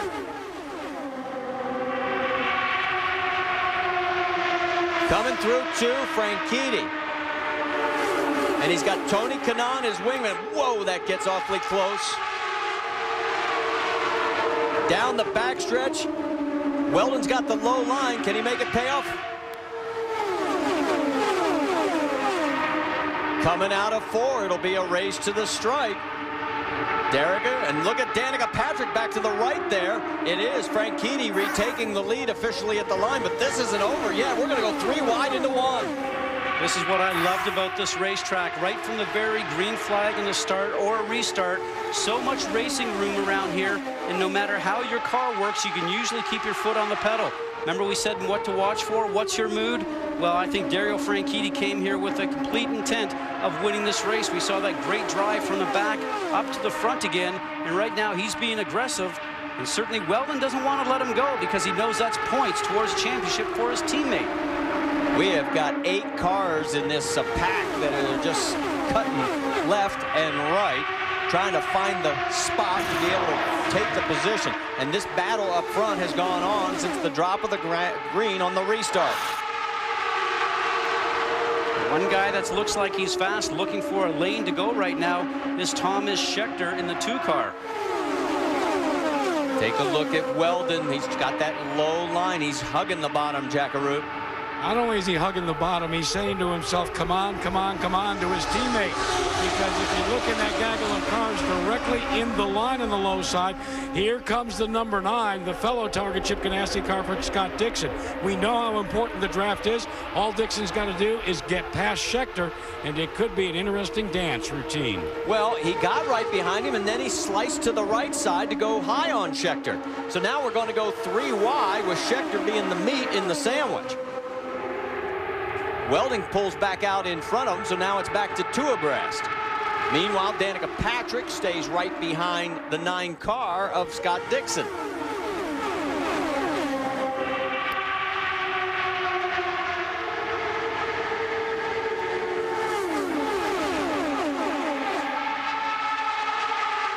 Down the backstretch, there is the 2 of Scheckter. He is underneath the 9 of Dixon, and of course Danica's on the high side.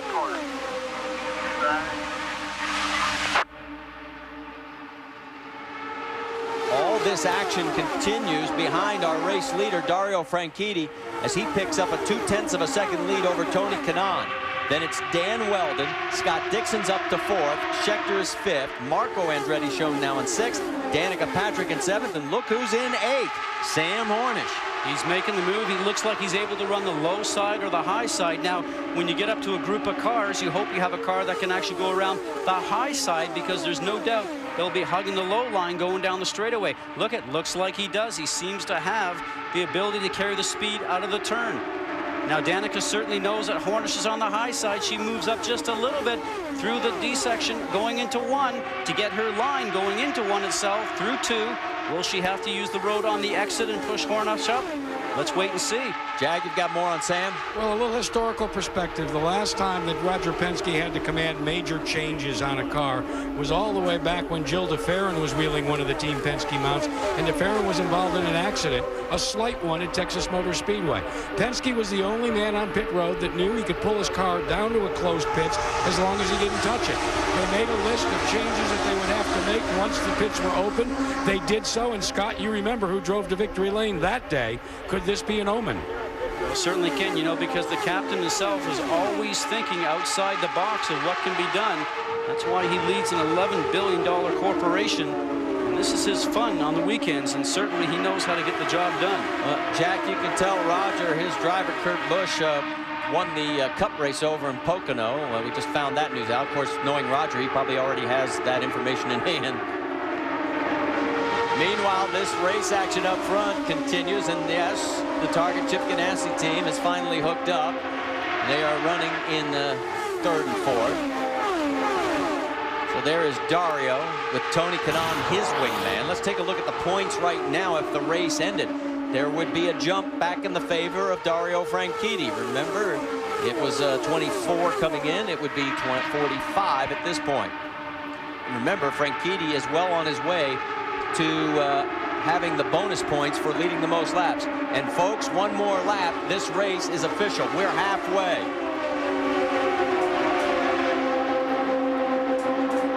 Keep an eye on Danica and Sam right now as they're duking it out for 7th and 8th.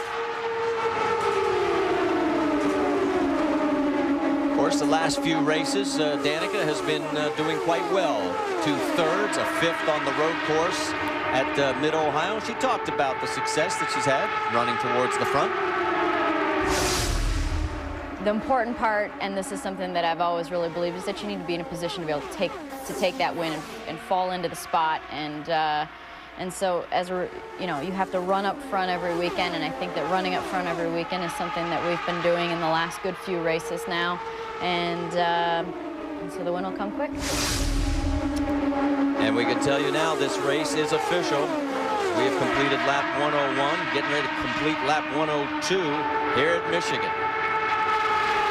Well, it seems like in the last couple of laps, the 7 car on the low side there, the Motorola machine with Danica Patrick aboard, seems like she's actually got the car working just a little bit better. On the high side, you saw Marco Andretti, the 26 machine.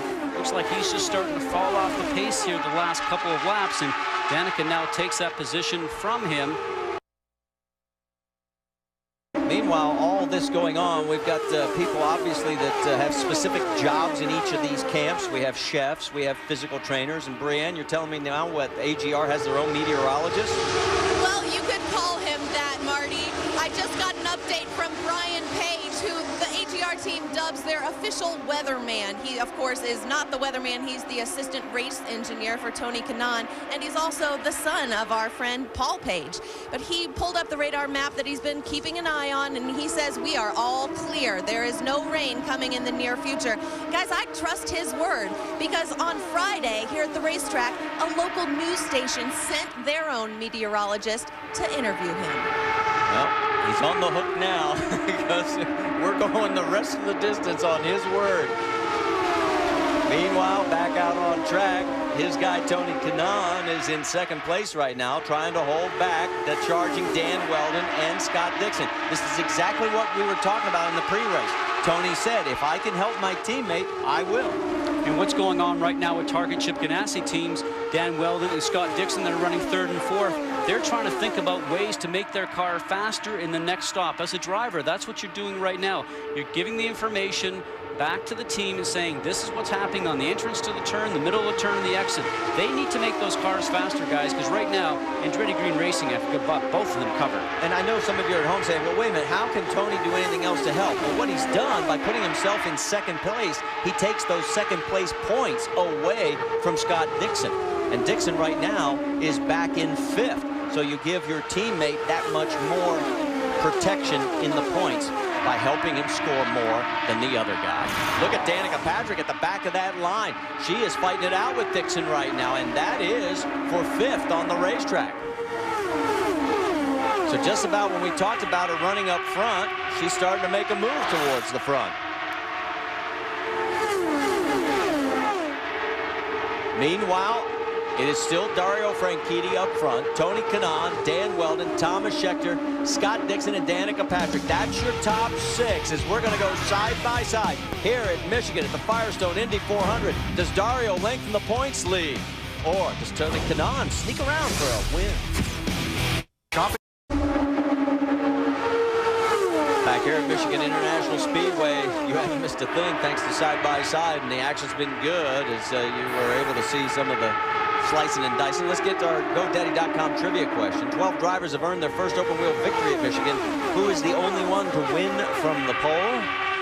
If you were with us the rain delay earlier today, you know the answer to this one. So go ahead and tell me. Well, the man is currently in 3rd and about ready to take over 2nd. Thomas Schechter won from the pole in 2002. There's not enough room there, guys. Oh, hang on. And it looked like Kanaan said the better part of valor was to drop back. So there is Danica Patrick going around. Just all it takes is if you lift just a little bit, it costs you. Outside, you're in the middle, buddy. 3 wide. Got Danica outside. You're clear. Schechter on the bottom. Still got Danica outside. Still outside. Still there. The longer this run goes, the better Danica's car has performed. She has moved herself up to 4th. She's duking it out with Weldon for 5th. Now, she did get an assist, as we mentioned, from Tony when Kanaan had to lift. Well, anytime you can take advantage of anybody else's misfortune, even a teammate, you're going to go ahead and do that. But give her credit, boy, she's really gelled with this team so far this year with Andretti Green Racing. She's been competitive at most of the events this year. Surprised as at Mid-Ohio with her qualifying in the top 6 for what they call the Fast 6 shootout. And she is aggressive. Born not far away in Roscoe, Illinois, just 25 years old. Said that she would love to win here, but she said, you know something? Oh, here we go. Got to crash hard into the wall. That is Darren Manning here on lap 113. That was a huge, huge crash, guys. That was hard into the wall. You okay, Dan? A little movement inside the cockpit. What happened there? Throws the steering wheel out, so yes, you know he's alert. And this is a time, Marty, when you're sitting inside the car, you wiggle your toes, you move your hands, and make sure everything's still functioning, because it's such a hard hit like this. He certainly felt that. A.J. Foyt looking on. Of course, each team has a monitor. They can see what we see. Delphi safety team checking out Darren before they let him get out of the car.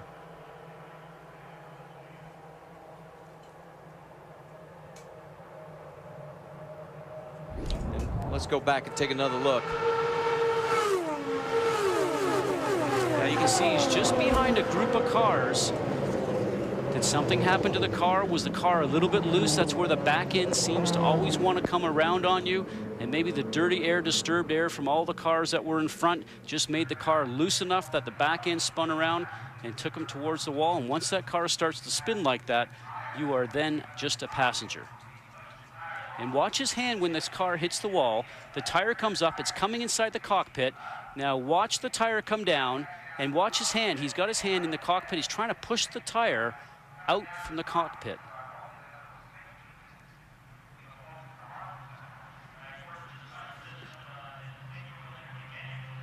Taking one more look, this first angle that we had. Remember, this is at 215, 218 miles an hour. He knows the car is gone. He locks up the brakes, tries to slow it down as much as possible, but you are just along for the ride. All right, we're getting word that the pits are open, and still waiting to see, and it looks like Darren is out of the car, and looks to be a-okay as they put him in the Delphi safety vehicle and take him to the infield care center. We'll get an update. Meanwhile, everybody has got tires laid out, ready for pit stops here on lap 115, as we have 200 to go to finish this one off. as we heard through Brianne, that Brian Page, the, let's call him the meteorologist with the Andretti Green Racing team, thinks it will go clear all the way for 200 laps. So maybe teams are now changing their strategy a little bit. Look for tire changes also this run. If it does, we're going to get him that AMS seal, that big fancy thing that all the TV guys have. All right, we're getting ready for pit stops. Everybody's waving. Let's go to Brianne. Well, our leader is pulling into his pit stall as we speak. They are taking 4 tires, filling it up with that 22 gallons of ethanol. No changes to the 27 of Dario Franchitti. He is away. Jack? Meanwhile, Brand, full 22 gallons and new Firestone Firehawks. The car number 2, and Dan Weldon is also out as we continue to have this drag race down to pit out. Well, of the 3 on the triple pits, 7.2 seconds for Dario Franchitti. And remember, they have had trouble with that right rear tire changer, and they made a change this week again, and so far it's paid dividends. Dario is first off pit road. Dan Weldon picks up a spot. Schechter loses one. Scott Dixon picked up 2 as we go side by side.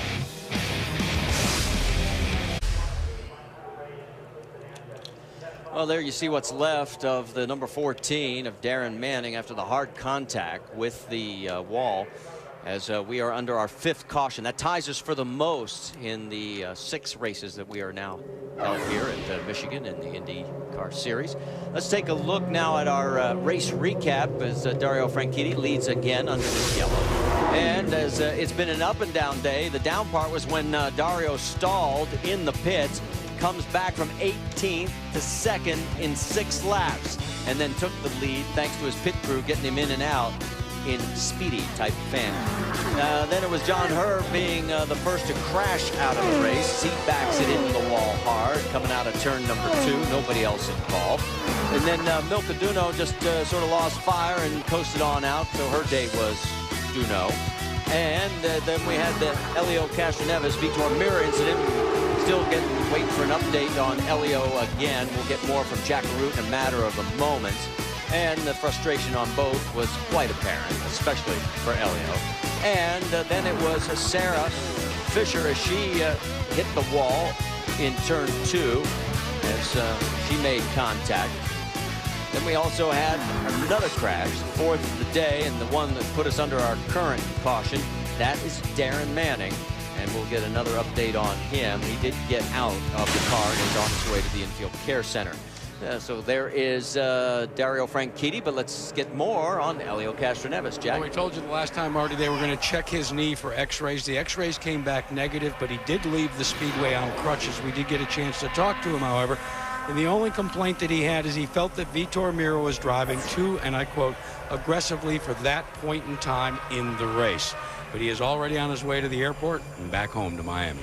All right, what's interesting about that, it shows you how sometimes your emotions can override the pain, because he was stomping and walking, and I probably didn't even feel it at that point, and then he gets into the infield care center, and all of a sudden, that shooting pain. You've had that experience. He probably walked a quarter mile because he was down turns 1 and 2 in the care centers down at the entrance of pit lane, so there's no doubt about that. Remember, he's got to be back in the car next week at Kentucky.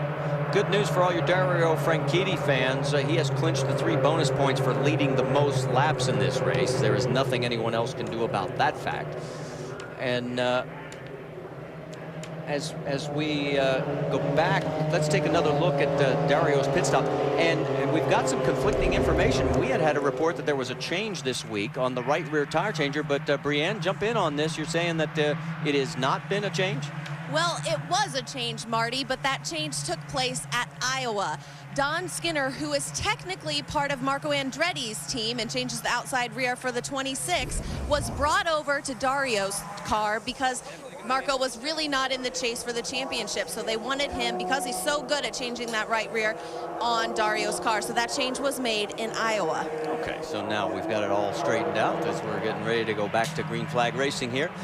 We've completed 119 laps. There you can see our Honda lap leaders, and you can see there is nothing anybody can do about Dario clinching those 3 bonus points, as there's just not enough laps left, no matter what they could do. Also, we heard some reports that keep your eyes on Danica Patrick. A couple of the drivers were saying she was a bit erratic out on the track, not holding her line. But we've heard that before about a lot of people. And I've seen that today by quite a few people also. So this is Michigan.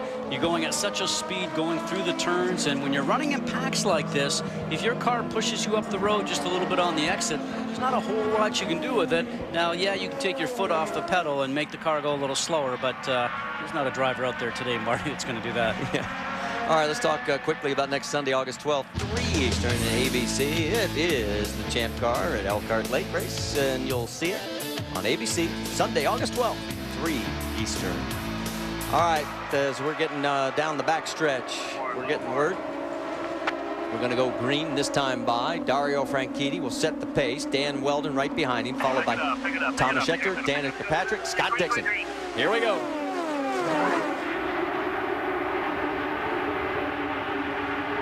Already a battle for third. That's Danica looking underneath Scheckter.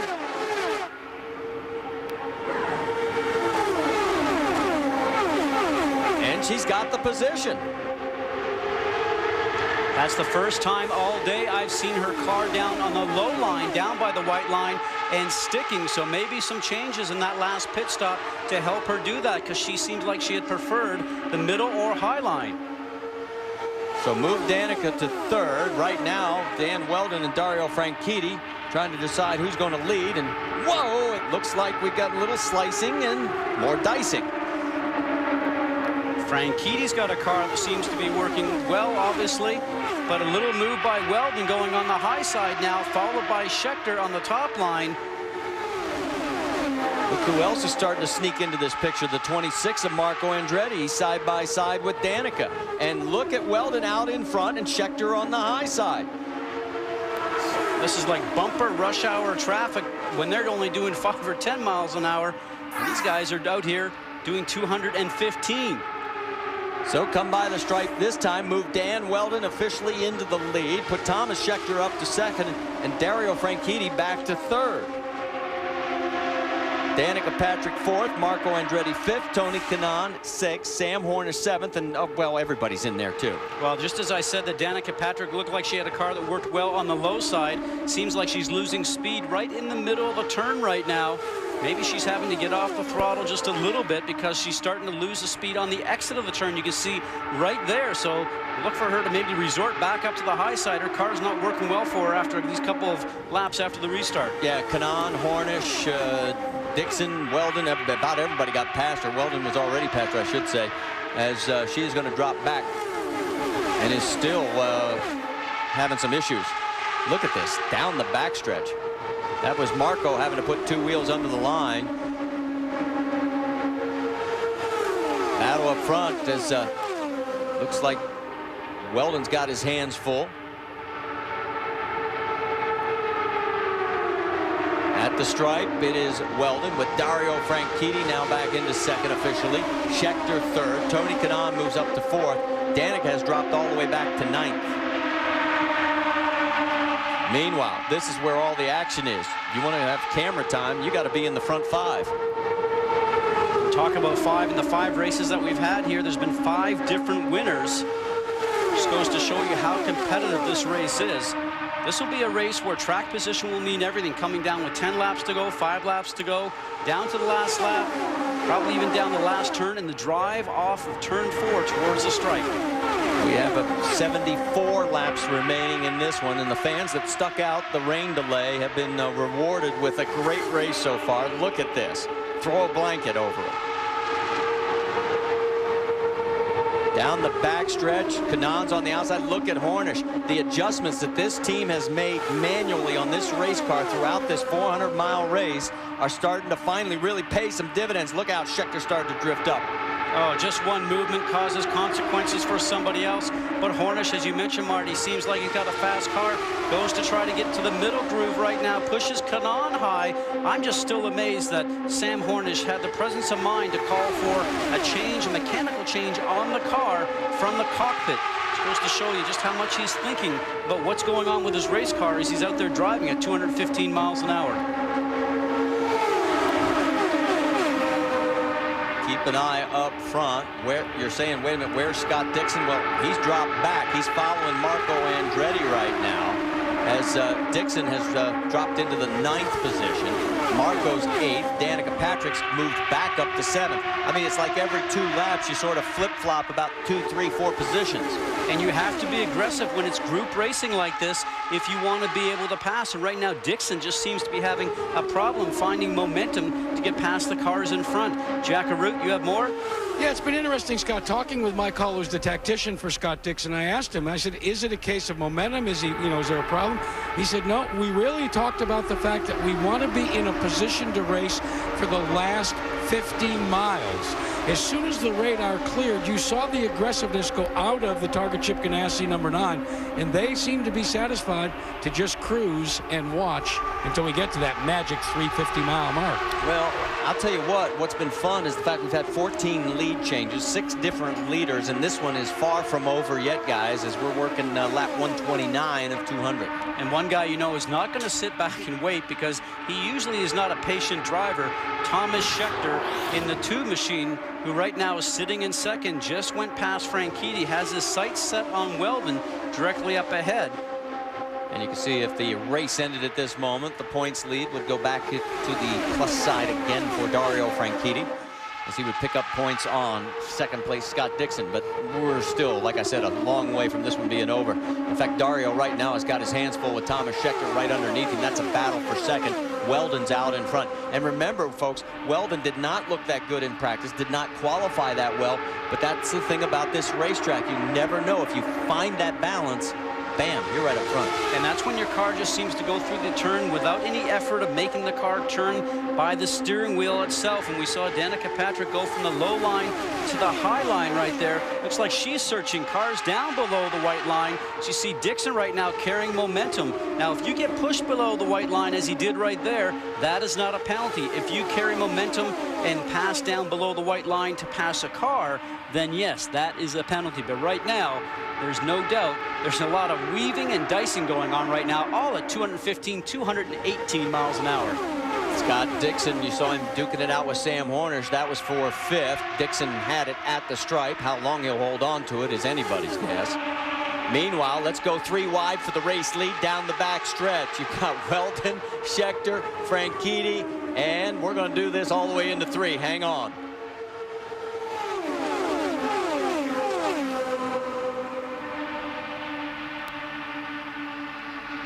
Scheckter decides to tuck in behind Dan Weldon, and we're getting word, Jack Arute, you've caught up with Darren Manning. Yeah, and you want to know how hard that impact was, Darren Manning? Your knees did what?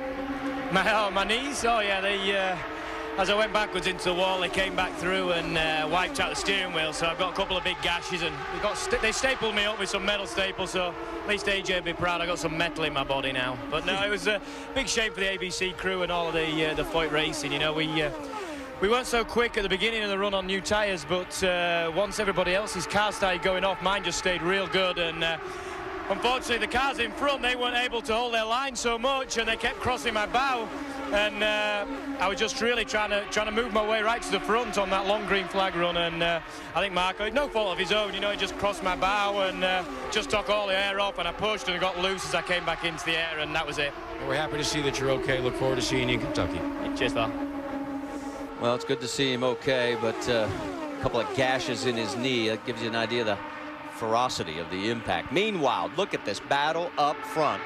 We got to make way here. We're going to go side by side, but Dario Franchitti, he led that lap, but here comes Dan Weldon right back. Will he lead the next one? You won't miss a thing. Weldon, remember, last 3 years, he's finished 3rd, 2nd, and 3rd. Does he win this year? Stay with us. Back here at Michigan, and while we were in side-by-side, Thomas Scheckter went from being in the lead pack to being in the back of the lead pack to now being back up to 3rd.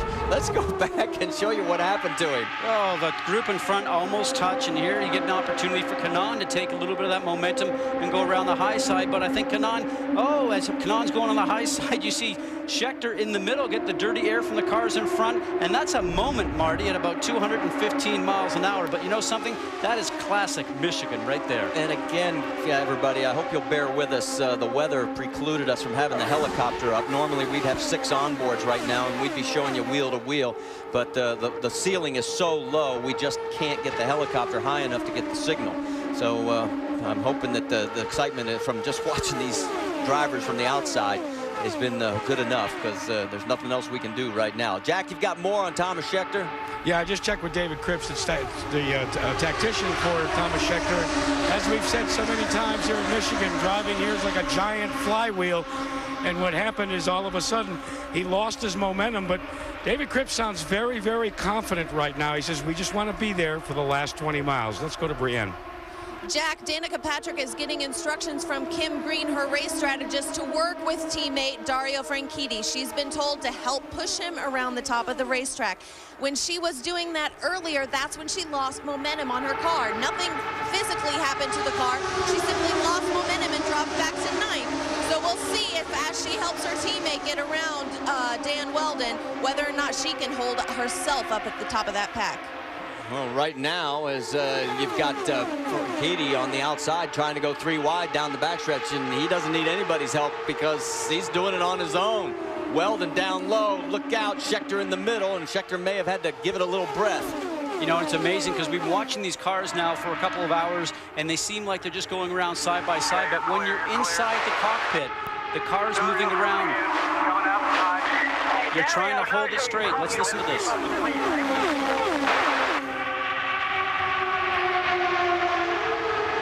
All that information coming in from the spotters and the team managers.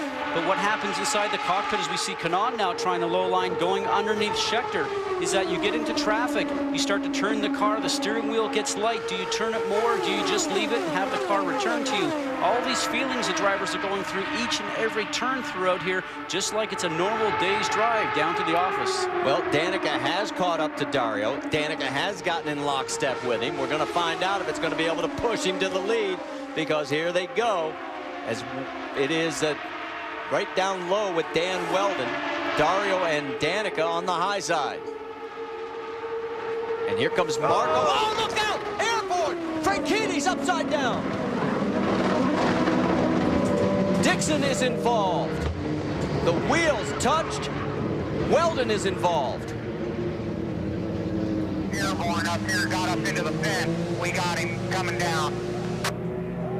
Copy that.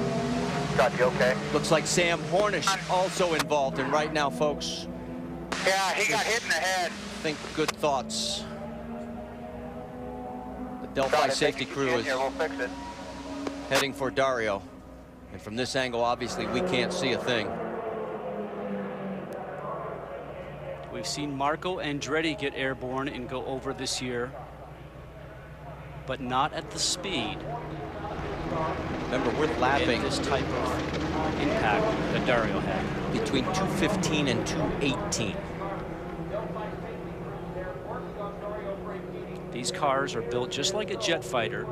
They are so strong. The roll bars in them themselves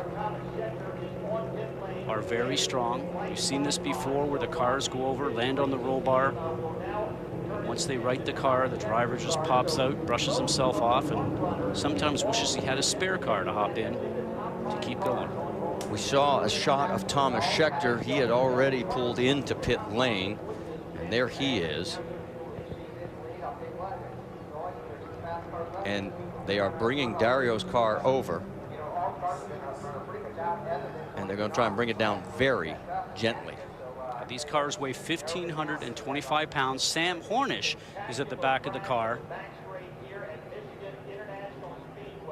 And there's Dario taking the steering wheel off, will unbuckle his 6-way harness. This is incredible. The integrity of the cockpit of this car. Guys, start breathing easy. Your guy's okay. You saw his team just a moment ago start to see him get out of the car and start to applaud. There's Scott Dixon. He was out. He comes over to check Dario.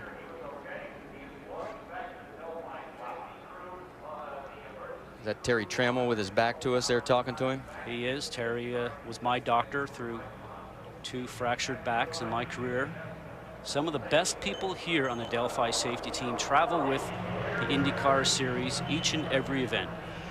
So there's Dan Weldon as well, as he was swept up in this multi-car crash. Sam Hornish, we know, was involved. Scott Dixon, Dario Franchitti. It looks like Ed Carpenter may have been involved as well. There is the list. A.J. Foyt the fourth.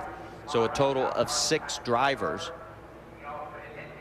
And boy, that is the best sight I've seen all day. Absolutely. Through all this melee now with 55 laps to go, with all the damage we have, Danica Patrick, who's been so aggressive running in that front group all day, is listed as the leader. Remember a little bit earlier in the broadcast, we had talked about the laps completed. Up until this moment, Dario had completed all but 1 lap of the entire 2007 season. All right, Jack Arute, you've caught up with Thomas Scheckter. Yeah, he's made his way back to his pit stall. And Thomas, take us through what happened out there. I tell you what, that was some of the scariest stuff I've ever seen. And just 2 cars touched. It was, you know, Dario was pushing really hard. I think, you know, Dario was wanting to come down, and Dan wanted to come up a bit. And all I saw, I mean, I saw Dario backwards, upside down in the air. I was fully slammed on the brakes. I didn't know whether he was going to come straight into my foot. Honestly, just one of the scariest things I've ever seen. And pity because we were running so good, you know, and with no other teammates up there, it was good. So look forward to the next race. Well, on pit road, Danica Patrick's getting service, Brienne. I am headed that way, guys. She is out. I don't believe they've made any changes to that car. They were planning on lining up all 3 teammates left of AGR and taking away from the rest of the pack. Well, it was not a good pit stop. We could tell you, Brian, they were having trouble with the left front tire as as she loses 4 spots, drops from the race lead down to 5th. Marco Andretti's going to come off the race of pit road first. Matsura picks up 2 spots. Buddy Rice picks up 3 through all this. I mean, Buddy has been a non-factor throughout the day, but all of a sudden, because of what happened through this 6-car crash, he's back into the mix. And we saw Scott Sharp getting some repair work on his car, a new nose on the front of his car, so he obviously had some damage during that melee also. So we should tell you that right now we are down to 7 cars running as a result of this 6-car crash, because we had other incidents throughout the day. So let's go back and take a look at this and watch the wheels. Now the left rear of the car on top, the 27 car, and then the car on the right front wheel of Dan Weldon. Looked like Dan was just trying to move up towards the right just a little bit, and his right front wheel on his target machine got the Canadian Club machine up in the air. And see everything else going on there. The parts just strewn everywhere. And the real lucky guy in this, Marty, I think really was Thomas Scheckter, because of everything coming down on top of his car, he could end up having the car land right inside the cockpit. Also, watch Scott Dixon. He almost had the same situation. Watch the 9-car come in here. Up and over. See right there. I mean, absolutely. Wow. Actually, it's the 22 of A.J. Foyt, not Thomas Scheckter, excuse me. I mean, those 2 guys, very, very fortunate. Remember, this is 215, 218 miles an hour. It goes right up and over the 9-car. Now, I've been upside down before, and I'll tell you, it's the most eerie thing because it's quiet. There's no longer any road noise. You're not going along the road surface whatsoever. You get in the air. And yes, there's some crashing that's going on before you get in the air, but when you're in the air, it's very, very quiet, and then you come down to just a flurry of noise when the car makes impact back down with the ground. Take one more look at it. Now keep an eye on Dixon coming in right here. See what I mean? Oh. That is so close, so close. And then right over on top of AJ the 4th. 2 very lucky guys. Well, 6 very lucky guys.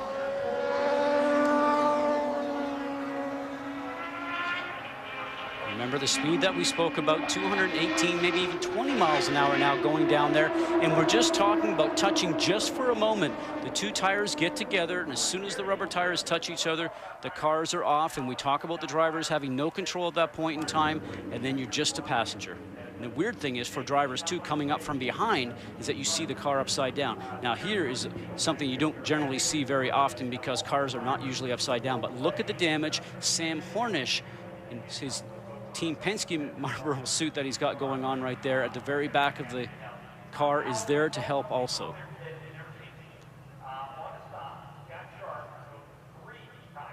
Wow. And then this was the best sight of all when we saw Dario take off the steering wheel. All right, let's get back to what we have out on the racetrack. There are 7 cars running. Marco Andretti is now your race leader as a result of the cycle of pit stops. Kosuke Matsuura is in 2nd. Tony Kanaan 3rd. Danica Patrick 4th. Scott Sharp 5th. Ryan Hunter-Reay 6th. Buddy Rice is in pit lane right now, listed in 7th. They are working on his car.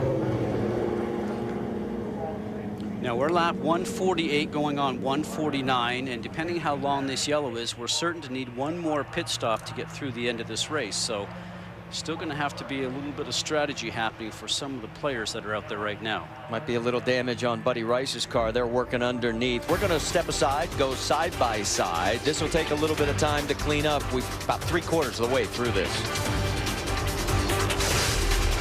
Under our record-setting 6th caution here at Michigan International Speedway, and Danica Patrick came in with the race lead. Michael Andretti looking on. He's still okay as his son now leads. He's got 3 cars still in the 7 that are running, but it was a rough pit stop for Danica. Brienne, you've got more on what happened down there? Marty, apparently she missed her pit box by just enough to cause a problem with changing that left front tire. She, of course, not very happy about that, but as soon as she left pit lane, her crew went right to work, calming her down, telling her they've got a fast car. She's got her teammates here to help her and to relax. The race is not over yet. Well, and we have some her radio conversation. Let's listen in. Sorry. Okay, we've got a fast car now. We've got to focus. We've got a fast car. We've got our teammates too that we're going to be racing. We've just got to be very, very good and very, very patient on this restart. Okay, so Kim Green telling her be patient on the restart. So much experience with Andretti Green Racing Team within that team, and Kim Green.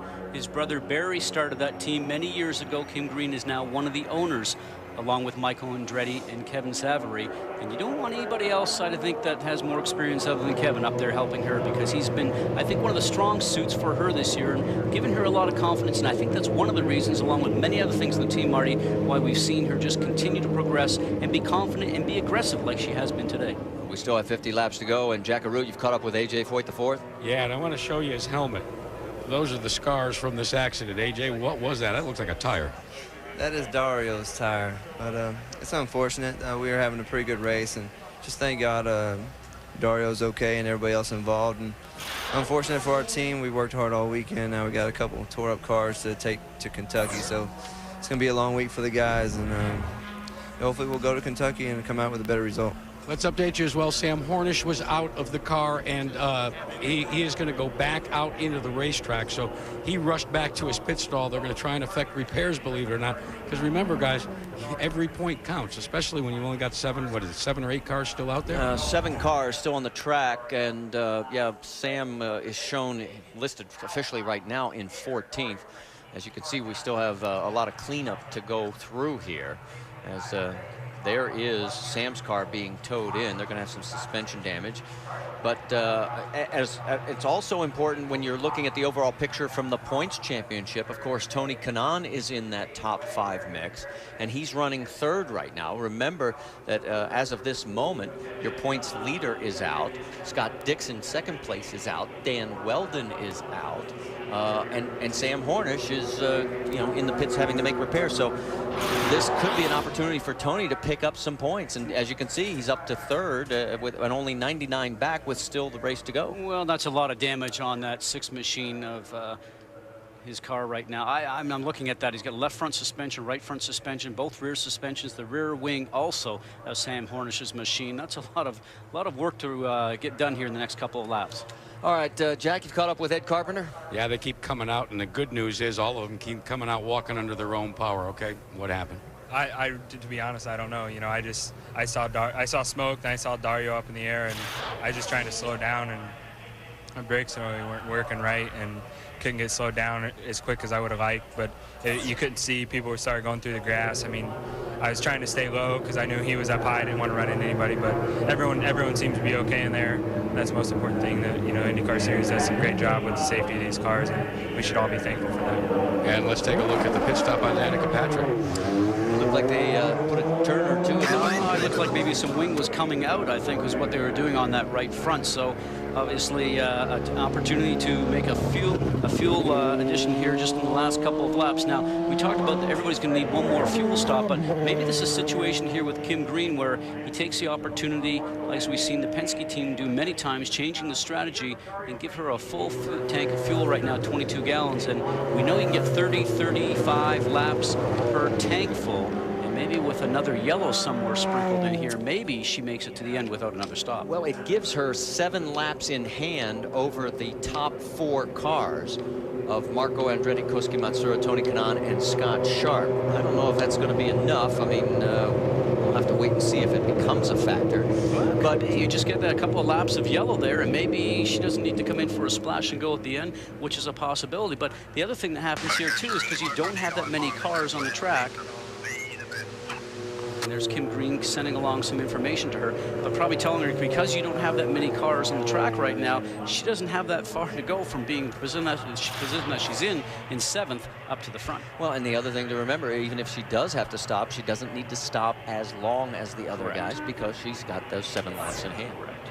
And we're talking about a 2-mile layout here, folks, so that's 14 total miles. So it's, what, about 3 miles per gallon of ethanol? You can do the math, figure it out. All right, so right now we continue with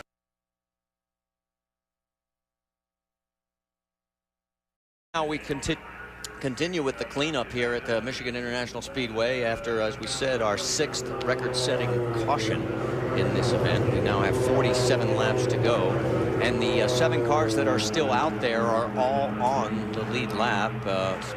Danica being the tail end of, as you like to call it in Canada, the queue. See, I just made his day, folks. I said something Canadian.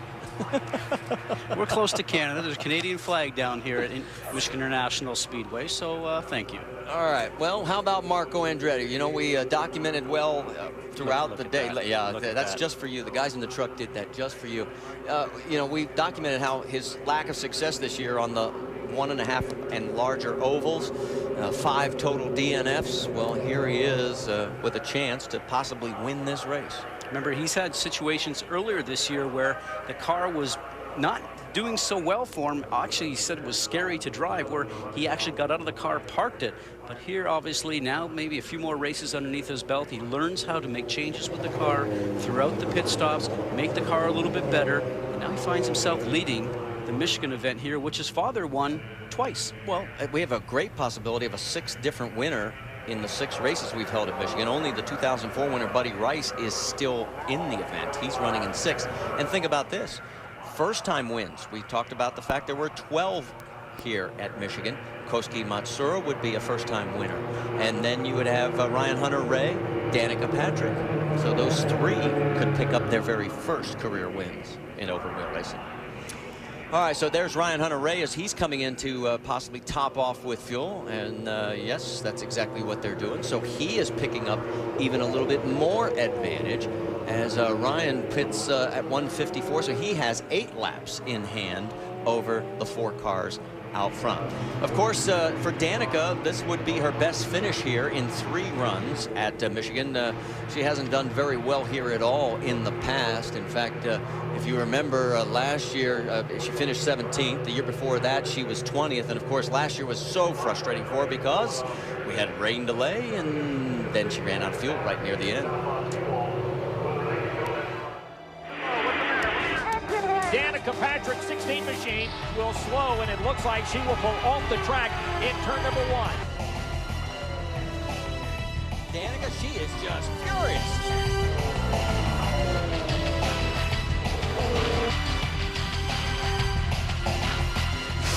So does she make up for all the frustration or not? We're going to find out. This is going to be an interesting shootout between these 7 once we go back to green flag racing.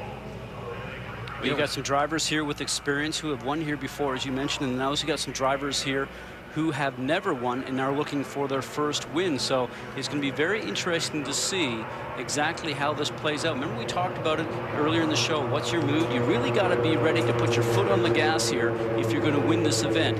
And to do this in the last 50 laps, there's no doubt that's exactly what this is going to take. Hey, Jack, I got a question for you as we see the Ganassi team working over Scott Dixon's car. Obviously, they're trying to get back. Can you talk? We have not had a full green flag run. We don't know how many laps today somebody can actually go. Is there anybody down there who would quietly tell us exactly what they think? Marty, if they told us, they would have to kill us. Well, but but I will be honest. Marty, I will be honest with you. I would have loved to have had a chance to talk to Scott Dixon, but unfortunately, as he was going to his trailer, security decided that it was not appropriate for us to do our job. So we're out here back on pit road, and it's a case where you got to understand when you're in the midst of a points chase, and we've seen it so many times, guys, maybe 1 point or 2 points can be the 2 points can be the difference at the end of the season. So everybody's hustling. Hey, remember last year it was a tie, folks. I mean, it came down to the tiebreaker. So it's exactly right. But I'm really interested. I'm wondering if anybody, Brienne, see if you can talk to anybody who thinks they know exactly, now that they've seen all the fuel calculations, how many laps can we run under green? Well, I think those people, those people that probably just did that, Marty, are probably shooting on that simply because you're giving reports back as a driver to tell them how many more laps you think it's going to be to clean up the repairs that are on the racetrack. And, we still may have 5 or 8 laps left. So we'll find out if we can. Exactly. And now let's see. Jack, you've caught up with Kim Green. Marty, my job is to serve you. Kim, let me ask you a question. Have you been able to figure out just how many green flag laps you can actually make on a tank of fuel with all the starts and stops we've had? I mean, certainly probably only around about 35, I would think. Maybe 36, around 35 mark. Really depends on the pace towards the end. I think the leader will find it a bit more difficult to make the mileage than a guy sitting behind. So at this point, I think everybody's going to have to come back in and get some sort of a splash. And this yellow goes for a lot longer. How many more laps would you need before you could go at the end? I think we probably need another 10 laps of yellow probably, but I'm not 100% certain. We topped off in the hope maybe everybody else will come back in and we'll gain some track position, but it's going to be interesting. It's a bit of a shootout. Indeed it will. Brienne? Well, Jack, Marco Andretti's engineer, Eddie Jones, just told me that they're agreeing with Kim Green. 35 laps would be the ultimate stretch of green flag racing on one tank of fuel. But Marco is only about 11 laps away from coming into that crucial fuel window. Well, and Tony Kanaan, his teammate, we saw while Jack was talking to Kim, he came in on lap 157. So add 35, he's going to come up a little short, but that gives him more laps in hand. The same thing we've talked about. Well, it does, unless we talked about before, just having another yellow for maybe a lap or 2 or debris or something like that. You only need a 2 or a 3 or 4 lap caution period again for these people to maybe make it all the way to the end. But I wouldn't be surprised to see Marco Andretti come in here maybe just at the tail end of what this repair is going to be out in the racetrack as we watch Koski Masur coming in. You see again the fuel hose being hooked up, no tires being taken on, just adding fuel. And I think everybody's going to try and stay out there as long as possible and take the last opportunity to come in before they close the pits to put fuel on, because you just might make it. Well, Koski comes in on lap 157. We have 43 laps to go, so he's still short, but again, it's what we've talked about. That last stop will be a lot less that you have to take for that splash and go if it does happen under green. Jet dryers, you can see out there trying to get all the fluids and everything that got tossed about. Marco makes a quick jab. I don't know if he saw something on the tracks.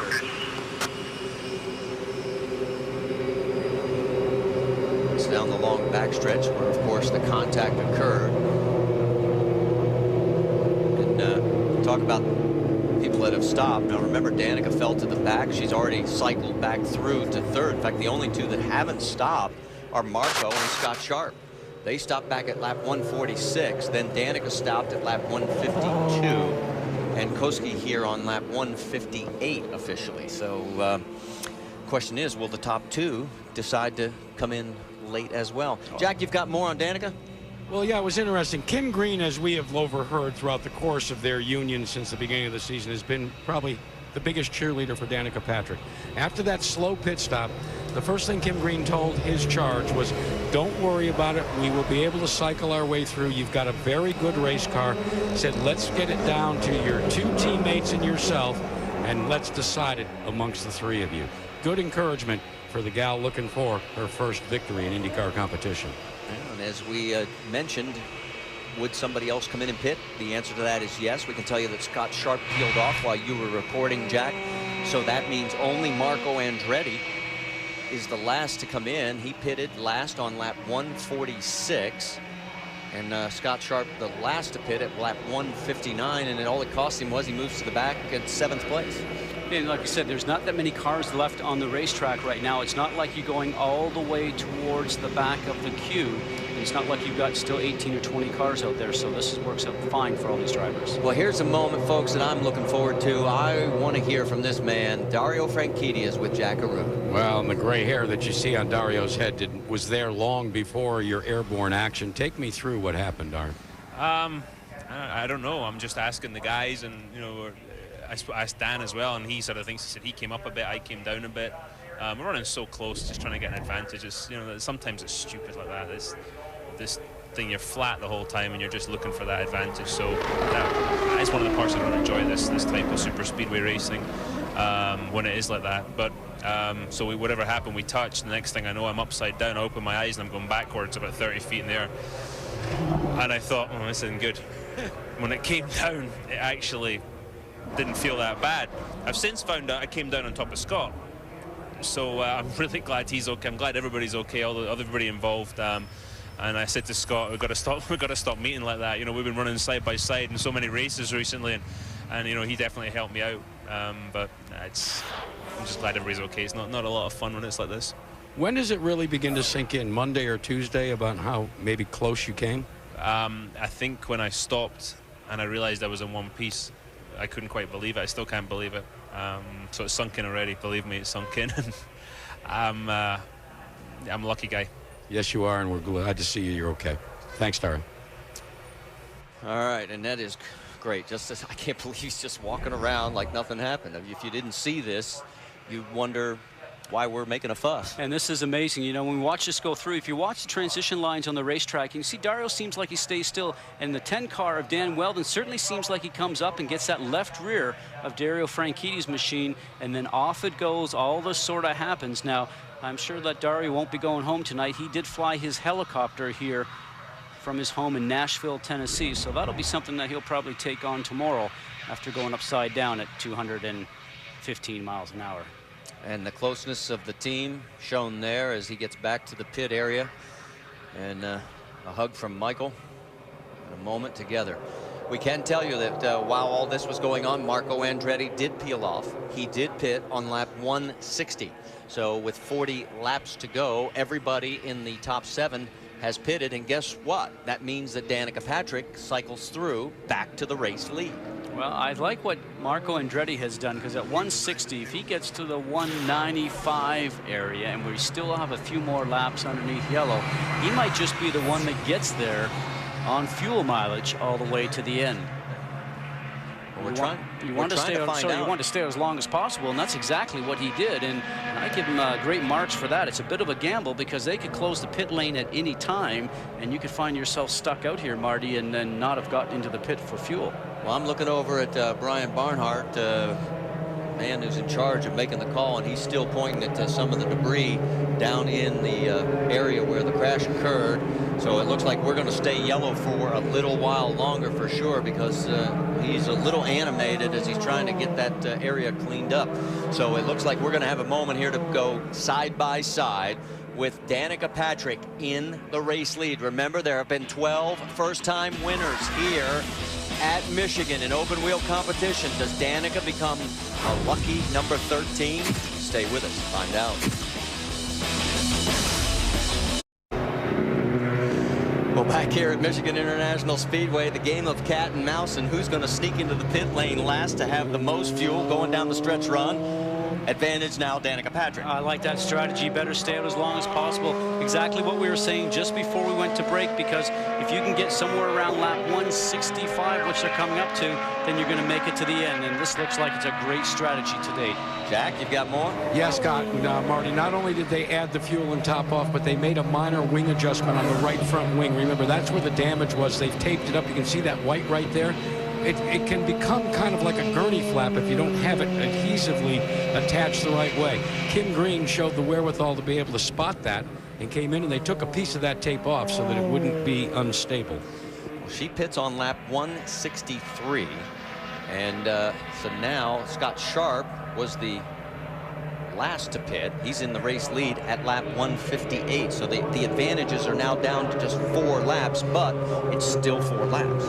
Well, here in the situation, remember, we do no longer have any of the fuel trim devices on the steering wheel where drivers can change from 100% fuel down to 98 or 96 and sort of save fuel as they run here at the end. But this is going to be all flat out racing, and everybody's going to be using 100% fuel. So probably the most important thing right now for Scott Sharp is that as long as he continues to have a few more yellow laps here, he probably be the earliest guy to pit. And folks, remember one of the 6 cars involved in that crash, A.J. Foyt, the 4th. Look at this. He is back out. He is 18 laps down, but he is back out on the racetrack. So that gives us 8 cars running. And, well, that is an amazing sight after seeing what that 6-car crash was all about. All right, Scott Sharp, the man up front. In all his races here at Michigan, he has never finished outside the top 10. He has a chance to win this here, and take a look. His average finish has been 7th. His best was 4th. And he is just, what, 37 laps away from being able to claim victory. Oh, he's consistent here, and he's actually completed every lap of every race so far, so looks like today will be no exception to that. Jack Arute? Well, Scott, could you remember at the start of the race, he talked about the non-verbal communication that he and Jeff Britton, his chief engineer and tactician, were able to have all the way back to Kelly Racing days. Well, right now, Britton may have thrown a bone to his driver, told him with all of these caution laps, they think they can go the distance without a splash and go. That could be encouraging to a driver. Brianne Pedigo? Marco Andretti was just told they are not going to stop. At least they don't plan to for the rest of the race. They also told him that whatever tiny bit of fuel he can save under these yellow flag conditions, he will get back as power when the flag drops green. He needs that fuel when the green flag goes. He's going to need it at the end of this race. All right, thanks, guys. As we continue under yellow here, still waiting to hear from IndyCar officials when we are going to have a chance of going green. And we are hearing 5 laps. Now, if the teams get wind of this, you're going to see a bunch of people wanting to come into pit lane. Well, I'm not sure that anybody really needs to. With 5 laps more of yellow, I'm not sure if that's going to be the situation, because we're right within that fuel window. We heard Kim Green say 35, 36 laps, and they've been just sort of sipping the fuel here for the past couple of laps, and Marco is going to come in and top up. So it's a little bit of a safety factor for them, I'm sure. Maybe it's just going to be fuel tires. We'll have to look and see. Just fuel, we hear.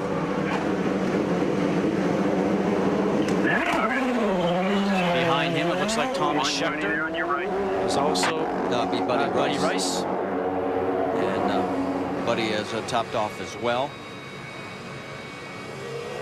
So now with 35 laps to go, does anybody else decide to come in and make sure, give themselves that little extra guarantee? Brianne, you want to bring us up to date on why they brought Marco in?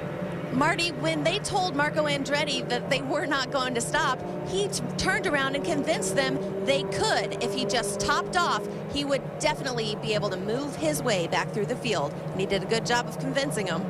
Well, you got to have confidence in your driver, and that gives him the confidence that he knows he's got the fuel to go the distance. Absolutely, that's a great feeling for the driver. But you ask also why they take so long to clean up the debris on this racetrack. But with the crash that we had with so many cars involved and so many little small pieces on the racetrack, the IRL, led by Brian Barnard, has to make sure that there is no pieces left on the racetrack whatsoever, because if these cars run over it and the debris ends up cutting a tire, then obviously all you're going to do is end up having more cars into the wall. So a little extra safety time here on the is what they actually always do. And as a previous driver, I can tell you it's something that you always appreciate. Well, and we've just gotten word from IndyCar officials. One of the things they noticed while they were out there was we had a case of the weepers occurring. So all this, the water table increasing, as Jack explained earlier in the broadcast.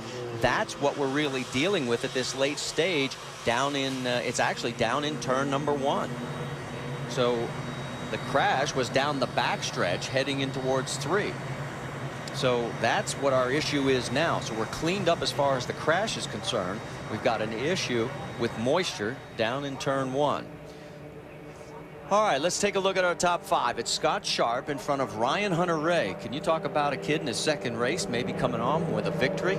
Tony Kanaan, he's won here before, back in 1999. He's in 3rd. Koski Matsuura looking for his first ever career IndyCar win.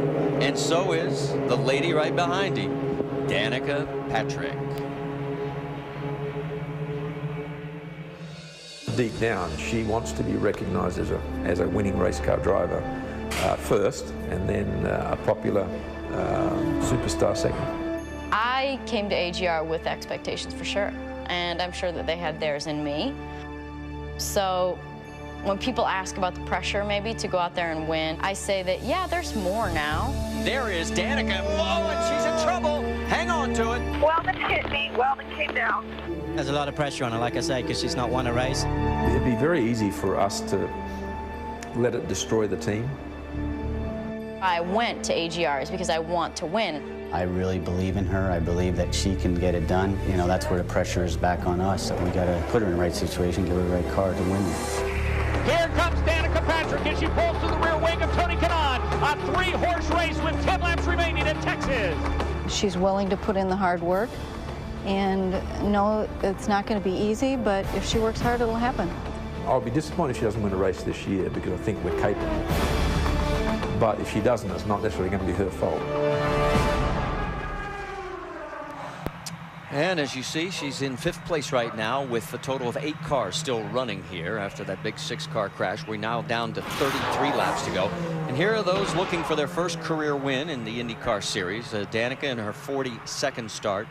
Koski Matsuura would be in his 59th. Ryan Hunter-Reay in his 2nd now, actually. So as we get ready to go back to green flag racing. Jack, you've got more on Danica? Yeah, Marty, I had a chance to sit down and talk at length with Kim Green, and I asked him if he could ascertain the turning point, when the chemistry, when everything began to come together for his relationship with his new driver. And he told me it was as recently as mid-Ohio. You alluded to it. When Danica Patrick drove her way into the Fast 6 on a road course, and I quote Kim Green, on what could be the toughest road course that the IndyCars drive on. He said, that's what impressed me and convinced me that Danica Patrick is ready to win. Well, we'll find out. We're hearing word now that it could be as little as 2 to 3 laps before we go back to green flag racing. And look at this work done by Chip Ganassi's team. They did this before, remember, when we had the problems back at Iowa?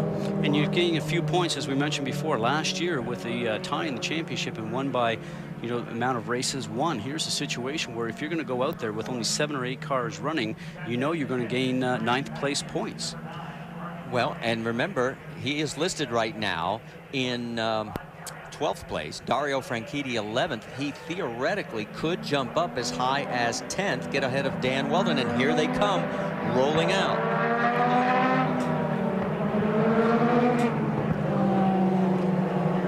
Here they come. There is Dan Weldon. And here is the team. What happened to him? You disappeared, boys. There they come. Had to get some people out of the way, probably. But they're rolling back out, and this should get an ovation from the crowd. As he brings it back out, and he's underway. Let's go take you back a few moments ago. We picked up this audio from Danica Patrick and her team. Again, just before we do go, I just want to remind you, we're racing.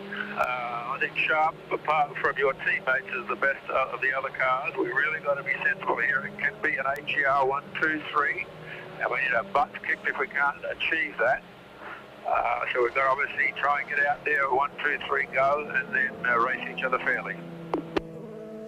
All right, so no team orders. He just wants 1, 2, 3. He's not asking for too much. Well, race each other fairly, but that all goes out the window with about 5 laps left to go. If you have a shot for winning, you'll be making your car just a little bit wider, even if it's a teammate behind you that is trying to get by. Tip of the hat to the number 9 crew. They have got Scott Dixon back out on this racetrack. Look at this. This is amazing.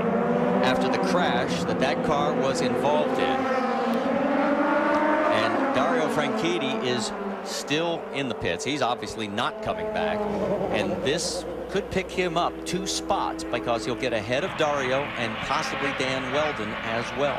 In fact, by my calculations, he will. He'll pick up 2 spots. And maybe more if Thomas Scheckter drops out. Schecter's 26 laps behind.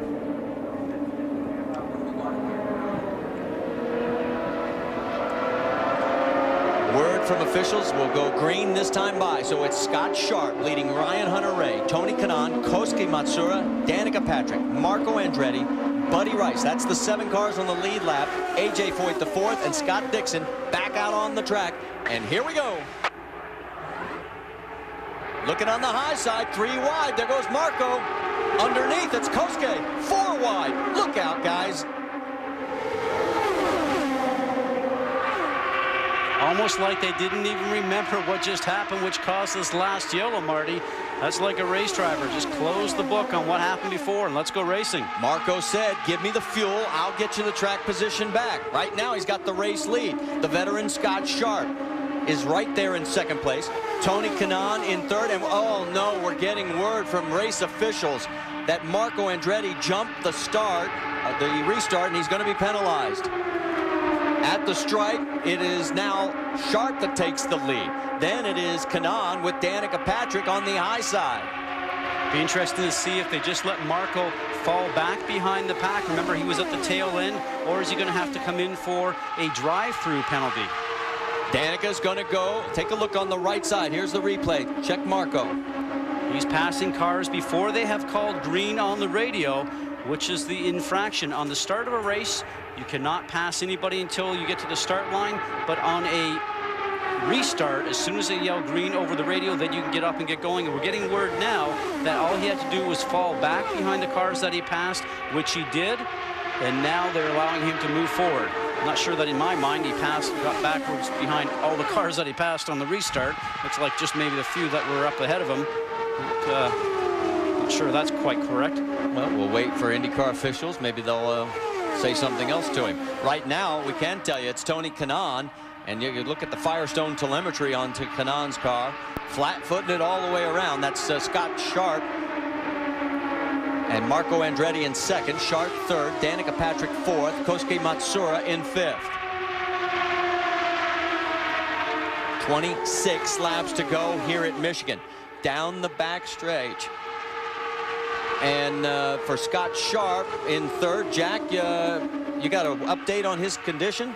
Well, we've been told by their crew that Scott Sharp radioed in that he has a faulty mirror. In fact, he says that he thought he had lost the mirror. I think if we see the mirrors there, he may have lost the lens. This is not the kind of place where you don't want to have both your rear view mirrors because it's tight quarters action. Well, then you're really going to have to rely on the spotter. Your spotter better have 20/20 X-ray vision, especially on the far side of the racetrack. Down to 25 laps to go. Who is going to win this shootout? Right now, there is under attack Scott Sharp on the high side. That's Danica Patrick. That's for 3rd. Up front, Tony Kanaan and Marco Andretti. It looks like these 4 are trying to pull away from the rest of the field. And look at this. Sam Hornish, their team, has put the car back together. He's listed in 14th position right now as he rolls back out through the tunnel and gets back into the fray with 24 laps to go. Meanwhile, out on the racetrack, you can see that now it's a 3-car breakaway. Scott Sharp has fallen back out of this 3-car pack, and it is all AGR, exactly what Kim Green wanted. 2 of the drivers, Tony Kanaan and Marco Andretti, have won races before. 3rd car in your picture, Danica Patrick, still looking for her 1st win.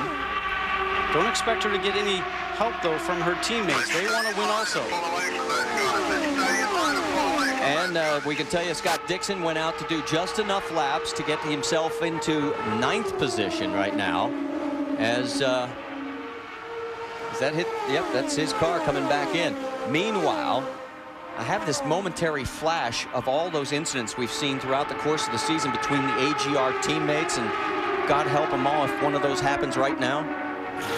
That would not be very popular back at team headquarters back in Indianapolis this week. Plus a lot of cars to repair, as we've seen already today, for a lot of teams getting ready for our Kentucky event, which is next Saturday. Tony Kanaan seems like he's able just to run out front. Marco Andretti starting to look on the high side just a little bit. Remember the last time AGR swept the top 4 position, St. Petersburg, 2005. That is Brooke. That's Danica's sister over on the right side there. And here we go with, again, Marco looking to the second lane. Danica looking for the high lane, and now she'll tuck in. There's Michael. He's a little nervous. Now he's gone down to talk to the other pit. So obviously there's some kind of a conversation going on. Oh, he's probably making sure that all the team managers for each particular team are radiating to their drivers saying, let's not do anything stupid. You heard Ken Green say, we need a... there it is. Everybody stay in line until 10 laps to go. Was it 10 or 2? I thought that I heard 10. Well, look who's sneaking back into this battle. They may not have a choice. Scott Sharp has tucked back right up underneath Danica. And I think that's why Michael wanted the 3 of these cars to keep in line nose to tail, so they weren't giving any advantage when they're running side by side. The advantage would be going to Scott Sharp.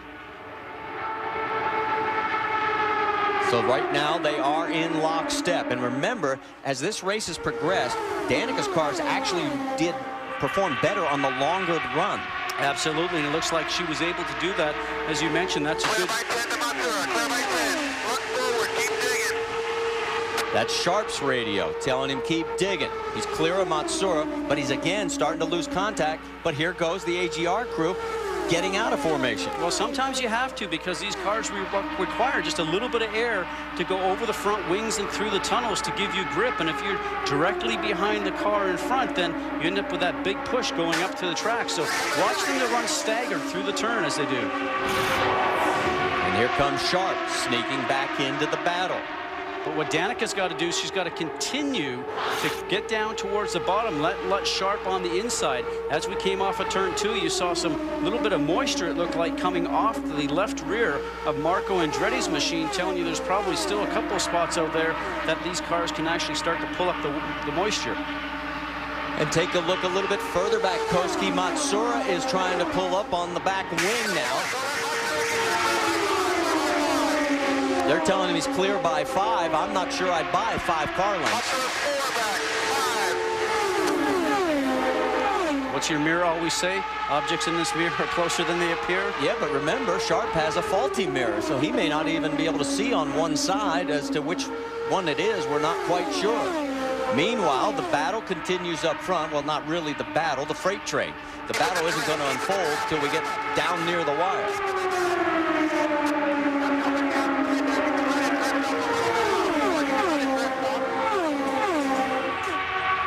Probably agonizing for Michael Andretti, because he's watching his 3 cars do this, and he just wants a 1-2-3 finish, I'm sure.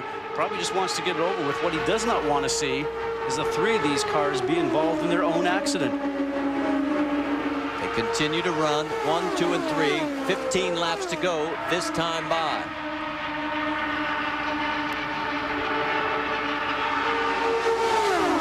Tony Kanaan, the veteran of the 3 out there right now for Andretti Green Racing. Of course, he's got 2 wins this year, 8 top 5s, but those 2 costly DNFs at Iowa and Nashville. Did I just see like drops on a camera lens there? Please tell me I didn't. I don't want this to end myself. This is going to be a great battle, especially when we hear that the Andretti Green team has clearance to go racing with 10 laps to go, just in about another 5 laps from now. This time by, it'll be 14 laps to go. And it is Koski Matsuura right on the back wing of Scott Sharp. Let's get more on AGR strategy, Jack. We've got a right rear tire going down on Danica Patrick's car. She is going to have to pull onto pit road. What a day for disappointment for the Motorola team. So the sensor that is located in the car is telling the team that she has got a right rear going down, and here she goes. She's fallen off the pace. So her chance of victory has just headed for pit lane. Boy, and you hope that actually the sensor is correct and that it's not just the sensor going bad. So now it's down to Tony Kanaan and Marco Andretti for Andretti Green. Jack? They go to work on the right rear. It was going down 1 pound a lap, guys. That's why they couldn't chance it. 75 pounds. You can see the way she lit the tires up. That's frustration embodied. Well, but this one's not her fault. I mean, there's nothing she can do about it. She drove a good race. It just didn't unfold the way that she and her sister Brooke and their family wanted. And right now, it's going to be up to her teammates, Tony Kanaan and Marco Andretti, to carry the colors. And she is going to go a lap down right there. So it is over. Even if they got a yellow right now, she couldn't get back on the lead lap. Meanwhile, you can see that there's a battle going on for third between Matsuura and the 8 car of Scott Sharp. You know, and that's what I love about this series compared to some other series in this country, Marty, is that with that telemetry system, you can see if the tire is going down. And that's not a performance issue. That is a safety issue that I think each car in every series in this country should have. So you have the opportunity to see if a tire is going down and, you know, not end up having a tire just get too hot and then end up exploding and sending you into the wall. Koski Matsuura, his career best finish is 4th. 10 laps to go. Next time by, Ken. You heard 10 laps to go on Kanaan's radio.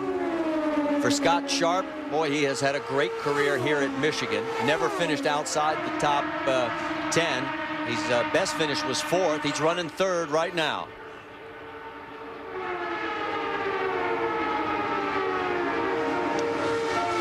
So now with 10 laps to go, it is a 2-car shootout at this point.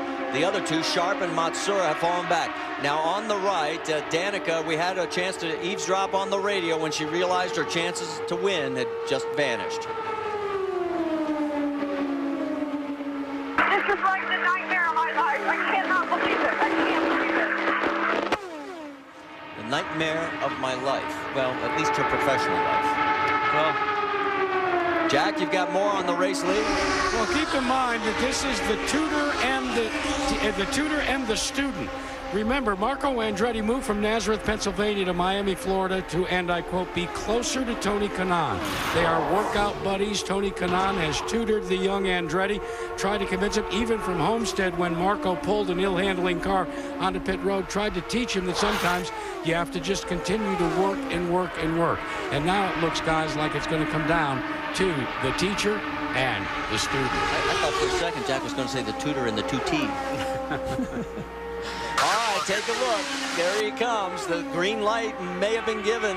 8 laps to go between these two. They've got plenty of a gap between them and 3rd place Scott Sharp and 4th place Koski Matsuura. Down the backstretch, Marco looks to the high side. Kanaan's got the preferred low line. They're going to go side by side, coming through 3 and 4. Tony pulls back ahead. Marco tucks in. and you know that's exactly what Tony is going to do for the remaining 8 laps. He's continued to be on the low side, so we now go down to 7 laps to go. He's going to leave just enough room to let Marco think that he can get through on the inside, and then he'll close the door on him. All legal, and it's really great sportsmanship if you count the fact that he's probably driving looking in his mirrors most of the time. Marco again looks to the high side. Into 3 and 4. Can't get it done again.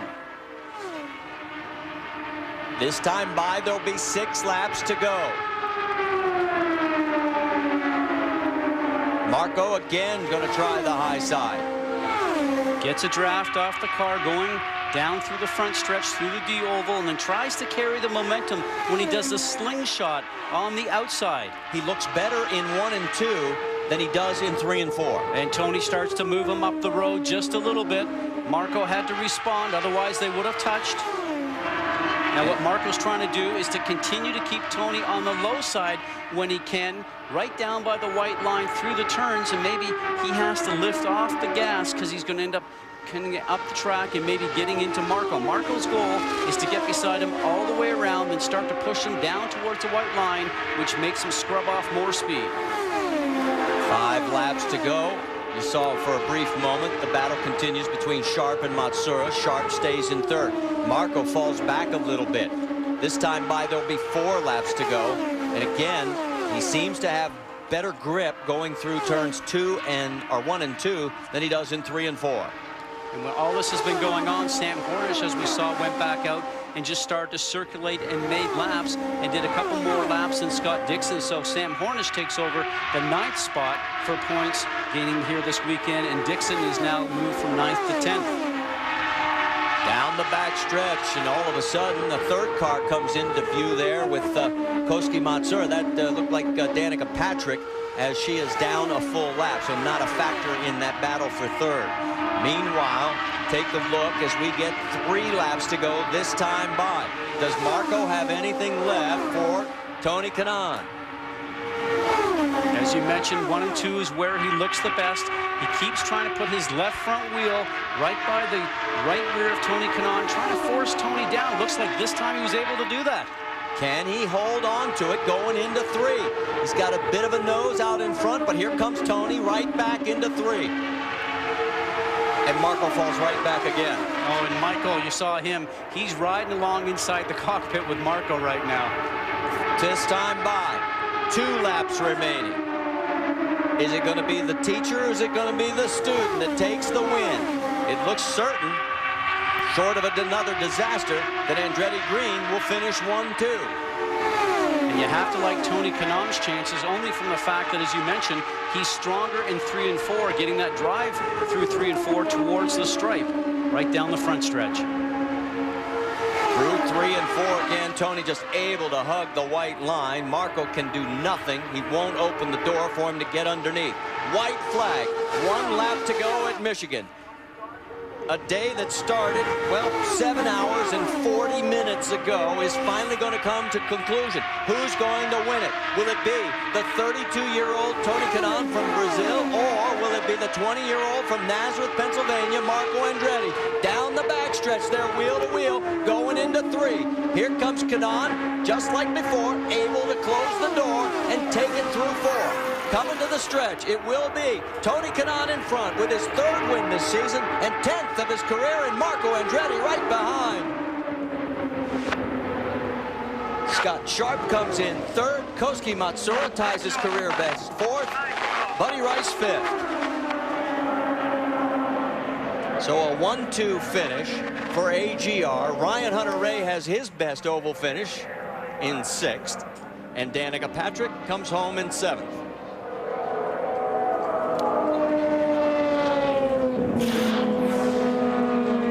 So as Tony waves to the crowd, let's hear from his team owner, Brianne. Michael Andretti, Marty, has had to wear a lot of different hats today. Not only are you a father cheering on your son, but you're also a team owner that's had some major highs and lows today. Talk me through the emotions going through your head at this hour. Crazy race, you know. Dario was doing an awesome job, was a class to the field, and then Dan gets into him, and it's like, thank God he was all right. And then we had 3 running right up there, and unfortunately Danica has a problem with the flat tire, and then it came down to the 2 of them, and you know, Marco and Tony, I mean, they took care of each other and they put on a good show, and you know, it was fun watching. Now, talk me through at the end of this race. Bottom line, you come out victorious, but you're a father and a friend and an owner here. How do you root for one more than another? Is there any of that going on? Not really. I mean, I wanted them all to win, you know, and, you know, yeah, it'd be great to see Marco win, especially on an oval with the tough of years he's had, but, you know, Tony's been going through tough times too, and he's a good friend, and, you know, so it's a tough one, you know. I wanted any one of them to win. Thanks, Michael. Well, this is a big career boost for Marco Andretti in a confidence way, because a great finish for him after 5 DNFs on the ovals. He comes home in 2nd. You saw Danica with the frustration. A relieved Dario Franchitti, as we still can't believe that he's up and walking around after the crash he went through. And there's Michael over to console Danica. And there's Tony. He's taking another lap. I would think after 7 hours and 40 minutes, he'd want to get out of that car and celebrate. Let's go back and take another look at the last lap. He did everything perfect. Just protected the low line when he had to. He knows for sure because he's inside the cockpit. You mentioned it, Marty, that Marco was better in 1 and 2. He knew that we'd have a run on him. You see how he moves up the track just a little bit to take the lane away from him, try to push him a little bit higher, make him go around the high side, the longer way. Marco still carries the momentum off 1 and 2, but as we mentioned, we like Tony Kanaan's chances because in turns 3 and 4, that's where he got a chance to surge ahead. His car worked better in turns 3 and 4. He gets that run down to the stripe. He picks up his second win here at Michigan International Speedway and becomes now one of 3 people that have only ever won here twice. A great run for both drivers. And as you take a look at Danica talking to her mom, Bev, the frustration obviously apparent. Dario taking a look, and he sees his friend. The first to congratulate him from the team, if I remember correctly, at Indy was Tony. He came up to him in the rain-soaked area and gave him a big hug. And I think Dario is going to return the favor here at Michigan. Of course, Tony won in 1999. That's Kevin Savory giving a hug to Tony. Savory calls the shots for Tony. And they're having a little trouble getting him out of the Hans device. There it goes. I remember Tony saying just a few races ago that after races like this on Monday, he says, I need to rest. He says, after races on Monday, Marco at only 20 years old is bouncing around like, okay, what are we going to do today? That's the difference between being 20 and 32. And oh, the disappointment, the look on Danica's face as she gives Dario a hug, and he tries to console her, but she knows that this was opportunity lost. She could have been in that mix, although I don't think she had enough to get around the high side either. She did not seem like she had that. All right, well, let's go join the celebration, Jackaroot. Well, first he had to get that big gulp done. Okay, TK, I want to talk a little bit about the teacher taking the student to school those last few laps. I have to say, we did not have the fast car, and the kid was my wingman, and I knew it. I mean, he's my true teammate, and you know, that's what's the beauty. And he was trying, trust me, he was trying, but he protected me, and I said, hey, let's play it at the end. If you can be quicker than me, you're gonna win. If I can, you're gonna win. So when you there you go, Marco. He just called you the wingman. Yeah, he's the ultimate wingman for sure. We, you know, this is his day. Interview him. All right, there you go. Let's talk for a moment too. If I'm not mistaken, is this the first race without your bride that's back in Brazil? yeah, I mean, it's for you. I think it's been tough. It's been, you know, we're far away, and the baby's on the way. A month and 20 days now, so I think I have a good gift to send it to her right now. Let's talk about comparing this to your first victory. Your first career victory came here, and I know how emotional you were there. What about this time? I'm happy. I mean, it's not the same as here. Sorry. Oh, we're there. It feels good. I mean, I said that we're going away, but as you guys saw, it was a crazy race. So kind of a mixed feelings about if I'm going to miss it or not. But it's a special for sure. Every win's a special, and it was good for the team. I would say we did what we were supposed to do. Feel sorry for Dario, but you know, as worse as it could be, Dixon went with him. So we're looking good. Let's try to catch up to Dario in the championship and maybe finish 1-2. Well, congratulations. You saw all the teammates come up and congratulate Tony Kanaan, and one of his teammates is now with Brienne Pedigon. Danica Patrick, obviously disappointed. I don't blame you. That's got to be incredibly frustrating. But a note to your character, the first thing you did when you got out on pit lane was go and congratulate your teammates. What are you feeling? I'm so mad. Of course I'm going to think of myself first. You know, I thought that was my chance to win. I was like 80% sure that was me. I could not believe when they told me my right rear was going flat. Couldn't believe it. Thank goodness we won. You know, we were working like a team out there. You know, we weren't pulling away from Sharp like we wanted to, but trust me, when we started dicing it up, he wasn't going to hang with us. And then it would have been all up for grabs. You were definitely quite a team out there. And what was it like watching your teammate go upside down during the race? Wow. I mean, I can't say on air exactly what I said into the radio, but that was scary. You know, Weldon just came up and came into Dario's tires and just got him airborne. And I mean, the last I saw, I went underneath him as he was in the air. And I mean, you never know what can happen. That's horrible whenever you go upside down, and thank goodness he's okay. But that's always scary, especially when it's a teammate. And this is a very fast track. We were probably going, you know, 220, 25 mile an hour at that point. So very scary. You called this the nightmare of your life. When will you kind of be able to shake that off and start focusing on Kentucky? I have to right away, you know. What am I going to do? Every single time it all shook out there, I moved forward. I always ended up, you know, in the top 4 or 5 as soon as it all shook down. I mean, the starts were just a jumbled up mess. Everybody cycled through 5 or 6 different positions through the first 10 laps of green after a start.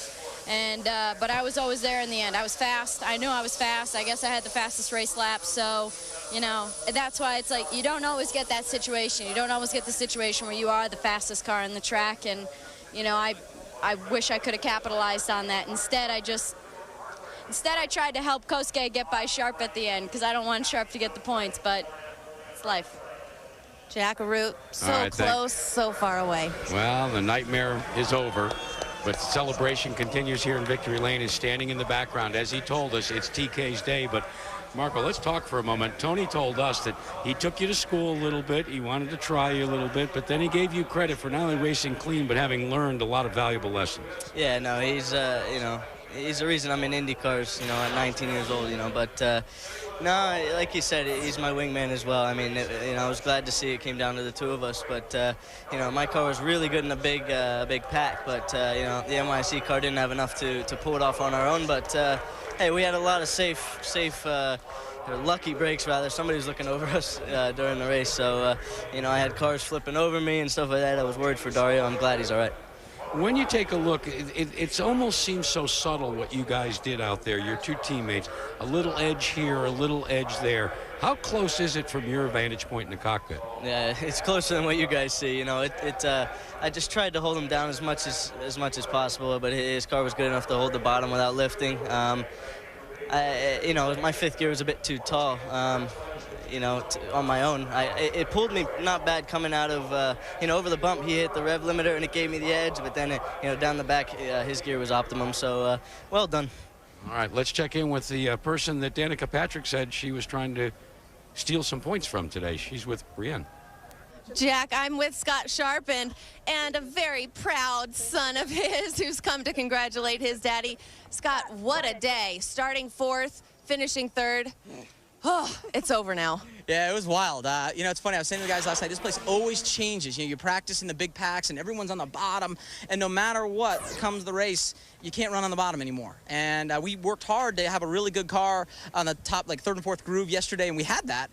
And we were quick up there, but it's the long way around. So if I ever got taken advantage of or I ever was getting passed, especially early, it was on the bottom. Anytime I went to the bottom, big moments, you know, a couple of huge sideways slides, and so we just really couldn't run down there. We got it better and better, and finally at the end I could. But we fought that a little bit, and then of course the big incident, man. I was running right behind Sam, and you know, you're not really looking there, you're sort of looking over there, and I couldn't really see what happened. All of a sudden his rear wing's almost in my face. And I thought we hit him pretty hard. And I thought for sure it must have ripped up a lot more than the front wing. But the guys built a strong car. And, you know, that once again, thank everyone praying for me out there. We dodged some big bullets over there. I was just speaking to Danica Patrick, and she said that there at the end, she didn't really believe that you would have what it took to get in the mix of her and her teammates there at the end. Do you think you had enough in the car? Possibly her, 'cause she seemed to go up high and get slower. I don't think she was going to pass any of them. But if she had gone up high and sort of washed out and I could have gotten underneath them and still had the toe of them, maybe. But certainly the AGR cars were pretty strong. Congratulations to them, 1-2, and it would have been tough. Marty, Scott? It was a great run for Scott Sharp, as you said, 4th on the grid and comes home 3rd. And there is the celebration. The photos already underway. And it's been a long day. It started almost now 8 hours ago. Stay with us. We'll put a period on it when we come back.